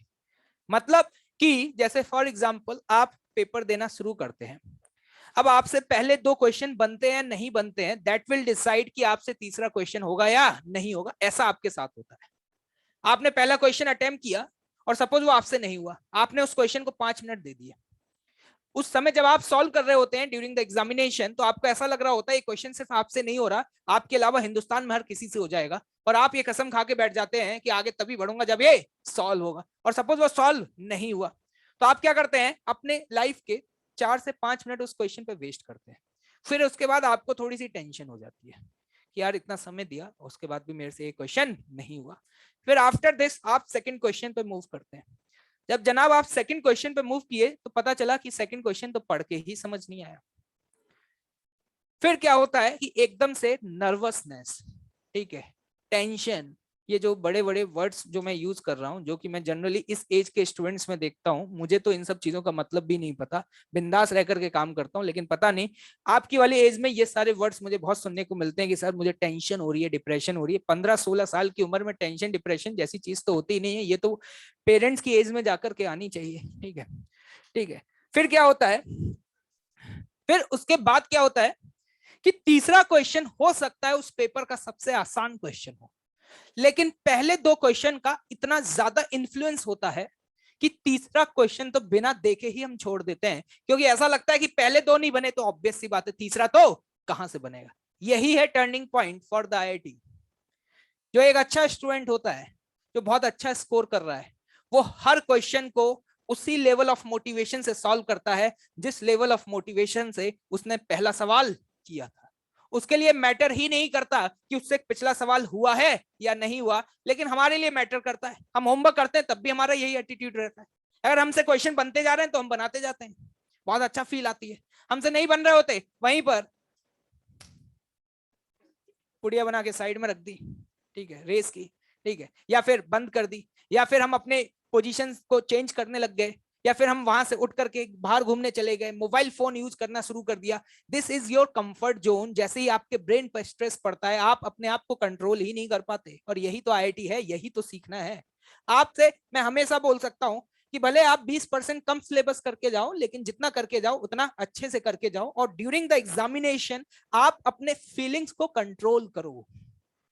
जो अपनी फीलिंग्स को कंट्रोल नहीं कर पा रहा, मतलब इमोशनल हो रहे हैं, टेंशन में आ रहे हैं, वो लोग जेई में कभी भी अच्छा नहीं कर सकते।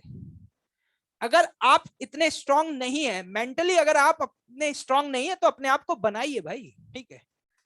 अगर आप स्ट्रांग नहीं बन पाए तो आपकी मेहनत बर्बाद हो जाएगी, मैं पहले ही बता दे रहा हूं, ठीक है। समय अभी आपके पास बहुत है, इतना वक्त है कि अगर आप चाहें तो आप अपने आप को पूरा बदल सकते हैं, आप एक नया इंसान बन सकते हैं। अगर आपकी फीलिंग्स कंट्रोल नहीं है, पता चला 2 क्वेश्चन नहीं बने, घबराहट होने लग गई, टेंशन में आ गए, एकदम से इमोशनल जल्दी हो जाते हैं, रोना भैंपना शुरू कर देते हैं, ये सब चीजें निकालनी पड़ेंगी। बिल्कुल फीलिंगलेस, फीलिंगलेस वो इंसान होता है जो बिल्कुल मुर्दा हो चुका है, जिस पर फर्क ही नहीं पड़ता, वो एक ही जोन में रहता है, थप्पड़ मार दो तो भी वैसा ही रहता है, ठीक है। वो एक ही जोन में है, अपना काम कर रहा है बिंदास होकर के, ठीक है। उससे 2 क्वेश्चन नहीं बने, चिल, तीसरा बनाएंगे। तीसरा नहीं बना, कोई दिक्कत नहीं, आगे 17 क्वेश्चन है, उनमें से तो कोई बनेगा, चौथा बनाएंगे। चौथा भी नहीं बना, अरे ठीक है कोई दिक्कत नहीं, 5वां बनाएंगे यार। जो इस एटीट्यूड को सीख जाता है ना, वही आगे जाकर के बहुत अच्छी रैंक के साथ सेलेक्ट होता है, ठीक है। नॉलेज की अगर बात की जाए तो आप किसी भी स्टूडेंट्स के नोट्स उठा के देख लीजिएगा, वो कहीं भी किसी से भी पढ़ा हो, कोई बहुत बड़ी बातें या कोई बहुत बड़ा एक्स्ट्रा ऑर्डिनरी किसी को कुछ भी नहीं पढ़ाया जाता। एक सिंपल सी 11वीं और 12वीं की फिजिक्स है, फंडामेंटल फिजिक्स है, और वही पढ़ाई जा रही है, चाहे मैं तुम्हें पढ़ाऊं चाहे मैं किसी और को भी पढ़ाऊं, मैं यही पढ़ाता हूं, ठीक है। लेकिन फिर भी कुछ स्टूडेंट बहुत शानदार रिजल्ट लाते हैं, कुछ स्टूडेंट्स नहीं ला पा रहे हैं। उसके पीछे रीजन है कि हम अपने आप की फीलिंग्स को कंट्रोल नहीं कर पा रहे हैं, और जब तक आप उसे कंट्रोल करना नहीं सीखेंगे काम नहीं। अब सर कंट्रोल कैसे करें ये बताओ। कंट्रोल करने का तरीका है कि हर दिन थोड़ा सा वक्त निकालो, 15 से 20 मिनट का वक्त निकालो, रिलैक्स करो अपनी बॉडी को, जस्ट क्लोज योर आईज, अपनी एनर्जी को एक जगह कॉन्सेंट्रेट करो, जिसको लोग मेडिटेशन भी बोलते हैं, कुछ लोग इसे योगा वगैरह भी बोलते हैं। थोड़ा सा अपनी एनर्जी को एक जगह फोकस करो, थोड़ा सा इस जोन से 15-20 मिनट के लिए हर दिन अपने आप को बाहर निकालने की कोशिश करो, अपनी बॉडी को रिलैक्स करो, जीवन में जो चल रहा है उसके बारे में ज्यादा मत सोचो, ठीक है। तो आप अपनी एनर्जी को समय के साथ कंसंट्रेट कर सकते हैं। दूसरा, हो सकता है कि हर इंसान अलग अलग ईश्वर, भगवान, अल्लाह, व्हाटएवर, जो भगवान को या जिसको भी आप मानते हो, अब तुम सोचोगे सर हम तो साइंस के स्टूडेंट हैं, हमें तो ये सब नहीं मानना चाहिए, ठीक है। लेकिन नहीं, ये जो यूनिवर्स है, ये इतनी बड़ी जो सृष्टि चल रही है, देयर इज अ समवन जो तुम्हें दिखाई नहीं दे रहा है, ठीक है। अभी इन सब चीजों की भी बहुत जरूरत है, ठीक है। ये सब चीजें अभी इसलिए जरूरी हैं क्योंकि जब तुम अकेले होगे, क्योंकि ऑब्वियस सी बात है आप जेई जैसे एग्जाम की प्रिपरेशन कर रहे हैं तो आप एग्जामिनेशन हॉल में अकेले ही होंगे, ठीक है। तो ये मोमेंट आपको हमेशा फेस करने को मिलेंगे कि आप एकदम से टेंशन में आ जाएंगे, घबरा जाएंगे। तो इस समय पर कोई है जो शायद आपकी मदद कर रहा होगा, और अगर आप बिलीव रखते हैं इन सारी चीजों में तो वो आपको एक स्ट्रेंथ मिलती है। क्या मिलती है? स्ट्रेंथ। ऑब्वियस सी बात है वो कोई सिलेक्शन नहीं करा देंगे तुम्हारा, ठीक है। कोई आकर के ब्रह्मा जी की आपके ऊपर कोई कृपा नहीं बरस जाएगी। लेकिन हाँ, एक होता है ना, जब इंसान घबराया होता है, उसको लग रहा होता है वो इस मजदार में फंस गया है, वो इस मजदार से बाहर नहीं निकल पा रहा, तो अगर वो बिलीव रखता है इन सारी चीजों में तो उसको अंदर से डर नहीं लगता, क्योंकि उसको लगता है कि उसके साथ कोई है जो उसकी मदद कर रहा है। और लाइफ में सक्सेसफुल बनने के लिए नॉलेज प्लस माइनस चल जाती है, लेकिन सबसे ज्यादा जरूरी होता है अंदर से सेल्फ कॉन्फिडेंस। क्या होता है? Self confidence. जिस इंसान को अपने आप पर इस बात का कॉन्फिडेंस है ना भाई, कि मैं कर सकता हूं और मैं करके रहूंगा, उसे दुनिया में कोई भी ताकत कितनी भी स्ट्रांग क्यों ना हो वो उसे रोक नहीं सकती है। उसका किस्मत कितनी भी खराब क्यों ना हो, उसके किस्मत के जितने भी दरवाजे हैं चाहे वो बंद हो जाएं, ठीक है, उसकी किस्मत उसका साथ देना बिल्कुल बंद कर दे, उसका बैड लक चल रहा हो, उसके बहुत बुरे दिन चल रहे हो, लेकिन वो बहुत कॉन्फिडेंट है और बहुत ऑनेस्ट है अपने काम को लेकर के, तो ऐसे इंसान को कोई रोक नहीं पाया। जिस दिन उसका समय आएगा ना, वो उसकी जिंदगी के जितने भी दरवाजे बंद हो गए ना, वो उन दरवाजों को तोड़ के बाहर निकल आएगा। मतलब उसे कोई रोक नहीं पाया। इट्स माय पर्सनल एक्सपीरियंस, जो कि मैंने अपनी लाइफ में अब तक देखा है। जो लोग अपने काम को लेकर के बहुत ऑनेस्ट रहे हैं ना, उन्हें आगे बढ़ने से दुनिया की कोई भी ताकत रोक नहीं पाई। तुम लोगों में से कुछ लोग ऑब्वियस सी बात है बहुत अच्छा परफॉर्म करेंगे, बहुत लोग ऐसा भी हो सकता है उतना अच्छा परफॉर्म अभी ना कर पा रहे हो जितनी उनकी एक्सपेक्टेशंस है, उतने अच्छे मार्क्स आपके ना आ रहे हो जितना आप डिजर्व करते हैं, लेकिन कूल रहो। आपको इस बारे में सोचना ही नहीं चाहिए कि आपका रिजल्ट क्या आने वाला है, आपका रिजल्ट पॉजिटिव आएगा या आपका रिजल्ट नेगेटिव आएगा। आप यहाँ किस काम के लिए आए उस बारे में सोचें। आपका मकसद सिर्फ एक ही है कि आपको अपना 100% देना है। मतलब जब तक मैदान में टिके हैं, आखिरी दम तक इस मैदान में जब तक इस खेल को खेलते रहेंगे तब तक पूरी जी जान से खेलेंगे, क्योंकि हारता कोई नहीं है भाई। जीवन में इस बात को याद रखना कि लोगों को लगता है कि यार हार गए, तो जीवन में कभी कोई हारता ही नहीं है, या तो जीतता है या फिर सीखता है, ठीक है। हारेगा कभी नहीं, ठीक है। या तो जीत मिली जाएगी, नहीं मिली तो वहां से कुछ ऐसा सीख करके जाएगा जो डेफिनेटली उसको जिंदगी में बहुत आगे बढ़ने में उसकी क्या करेगा, हेल्प करेगा। दुनिया में जितने भी लोग सक्सेसफुल हैं, शायद आप लोग जानते होंगे, ऐसा नहीं है कि हर सक्सेसफुल इंसान आईआईटीएन है, ठीक है। ऐसे बहुत सारे नाम मैं आपके सामने भी गिना सकता हूं जो नॉन आईआईटीएंस लोग हैं लेकिन अपनी लाइफ में बहुत अच्छा कर रहे हैं। और कोटा आने वाले हर कोई स्टूडेंट आईआईटी में सेलेक्ट भी नहीं होता, ये भी बात आप जानते हैं। लेकिन जिस इंसान ने यहाँ रहकर के अपने 2 साल अपने जीवन के अपनी तरफ से फुल एफर्ट्स मारे हैं, वो कहीं भी पहुंच जाए झंडा गाड़ के ही आएगा। चाहे वो आईआईटी पहुंचे, चाहे किसी और कॉलेज पहुंच जाए, लेकिन अगर वो अपने काम को लेकर के ईमानदार है तो उसे जीवन में आगे बढ़ने से कोई रोक नहीं सकता। और जब तक तुम कोटा में हो तो अपने दिमाग में ये बात बिठा लो कि मुझे अपने अंदर सुधार करना है। हर इंसान के अंदर कमी है। हम हमेशा रोते रहते हैं कि सर मेरे नंबर कम आ रहे हैं, मैं बहुत एफर्ट्स कर रहा हूं, है ना। हम सर के पास जाकर के बोलने लग जाते हैं कि सर मेरे से कुछ हो नहीं पा रहा, मेरे एफर्ट्स पता नहीं किस डायरेक्शन में जा रहे हैं। कभी ये सवाल अपने आप से तो पूछो कि आप कितने ईमानदार हो, आपको जो इंस्ट्रक्शंस और जो गाइडलाइंस दी गई थी उनको आप कितना फॉलो कर रहे हो। पहले ये सवाल आप अपने आप से पूछो। और अगर आप कहते हो कि आपके अंदर कोई कमी ही नहीं है तो फिर आप इंसान कहाँ हो? आप तो क्या हो, भगवान हो। हर इंसान में कमी छिपी हुई है, चाहे वो आप हैं चाहे मैं हूं, ठीक है। और जो इंसान हर दिन अपनी कमी को सुधार रहा है वही अच्छा करेगा। और कभी कभी ऐसा जरूर होगा कि आपके एफर्ट्स हो रहे होंगे लेकिन आपको आपका रिजल्ट ऑन द स्पॉट दिखाई नहीं देगा, क्योंकि ये जेई है, यहाँ वक्त लगता है भाई। यहाँ हो सकता है कि आपका पहला 1 साल आपको ऐसा फील होने लगे कि आपका सिक्का चल ही नहीं रहा, आपके सारे एफर्ट्स वेस्ट जा रहे हैं, आप उतना अच्छा नहीं कर पा रहे जितना आप डिजर्व करते हैं, आपकी मेहनत वेस्ट हो रही है। लेकिन उस मोमेंट पे, ये जो मोमेंट है ना, यहां पर लगभग 95% लोग, कितने लोग बोले, 95% लोग मैदान छोड़ देते हैं। मैं हमेशा बोलता हूं, जब मेरा सेशन स्टार्ट हुआ था तब भी मैंने बोला था, आ रहा हूं अभी, ठीक है, उस समय भी मैंने आप लोगों को बोला था कि जेई की प्रिपरेशन में सबसे ज्यादा इंपॉर्टेंट है कि यहां पर आखिरी दम तक मैदान में कौन टिका रहेगा, क्योंकि आखिरी दम तक इतने लोग तो मैदान वैसे ही छोड़ चुके होंगे। कौन कितना अच्छा खेल रहा है वो जरूरी नहीं है, अबे टिको तो सही। और पहले 1 साल में सबसे ज्यादा लोग मैदान क्या कर देते हैं, छोड़ देते हैं, ठीक है। क्योंकि यहाँ पर ऐसा क्यों बोला जाता है, क्योंकि यहाँ पे तुम्हें बहुत सारे चैलेंजेस देखने को मिलेंगे भाई, मैं पहले बता दे रहा हूँ। हर दिन फ्रस्ट्रेशन होगा, टेंशन होगी, बहुत एफर्ट कर रहे होगे, टेस्ट में उतने नंबर नहीं आ रहे होंगे जितने एफर्ट्स कर रहे होगे, हो सकता है टेस्ट में नंबर और कम आए, क्लास में बहुत कोशिश कर रहे होगे समझने की, फिर भी समझ नहीं आ रहा होगा। लेकिन फिर भी जो इंसान लड़ रहा है, हर दिन कोशिश कर रहा है, अपने आप को सुधारने की कोशिश कर रहा है, एक दिन उसका भी सिक्का चलेगा। और जिस दिन उसका सिक्का चलेगा ना, तो याद रखना कि जितना उसने सोचा है ना, वो उससे भी बहुत तेजी से आगे बढ़ेगा। सबका चलता है सिक्का, अगर ईमानदार है तो। तुमने अगर ये सोचा है कि तुम 3x या 4x से बढ़ोगे, लेकिन मैं बता दूं, जिस दिन तुम्हारा दिन आएगा ना, तुम इतनी तेजी से बढ़ोगे कि 100x या 200x तुम्हारी क्या होगी, स्पीड होगी। ये तो मैंने फील किया है यार, ठीक है। लेकिन वही है, अपने काम को लेकर के क्या रहो, ईमानदार रहो, किसी भी तरीके का कोई भी लालच अपने मन में मत रखो। लालच क्या, पढ़ूंगा तभी जब मार्क्स आएंगे, अरे साइड तो करो, कोशिश तो करो, जब समय आएगा तो देख लिए जाएंगे मार्क्स कम आए या मार्क्स ज्यादा है।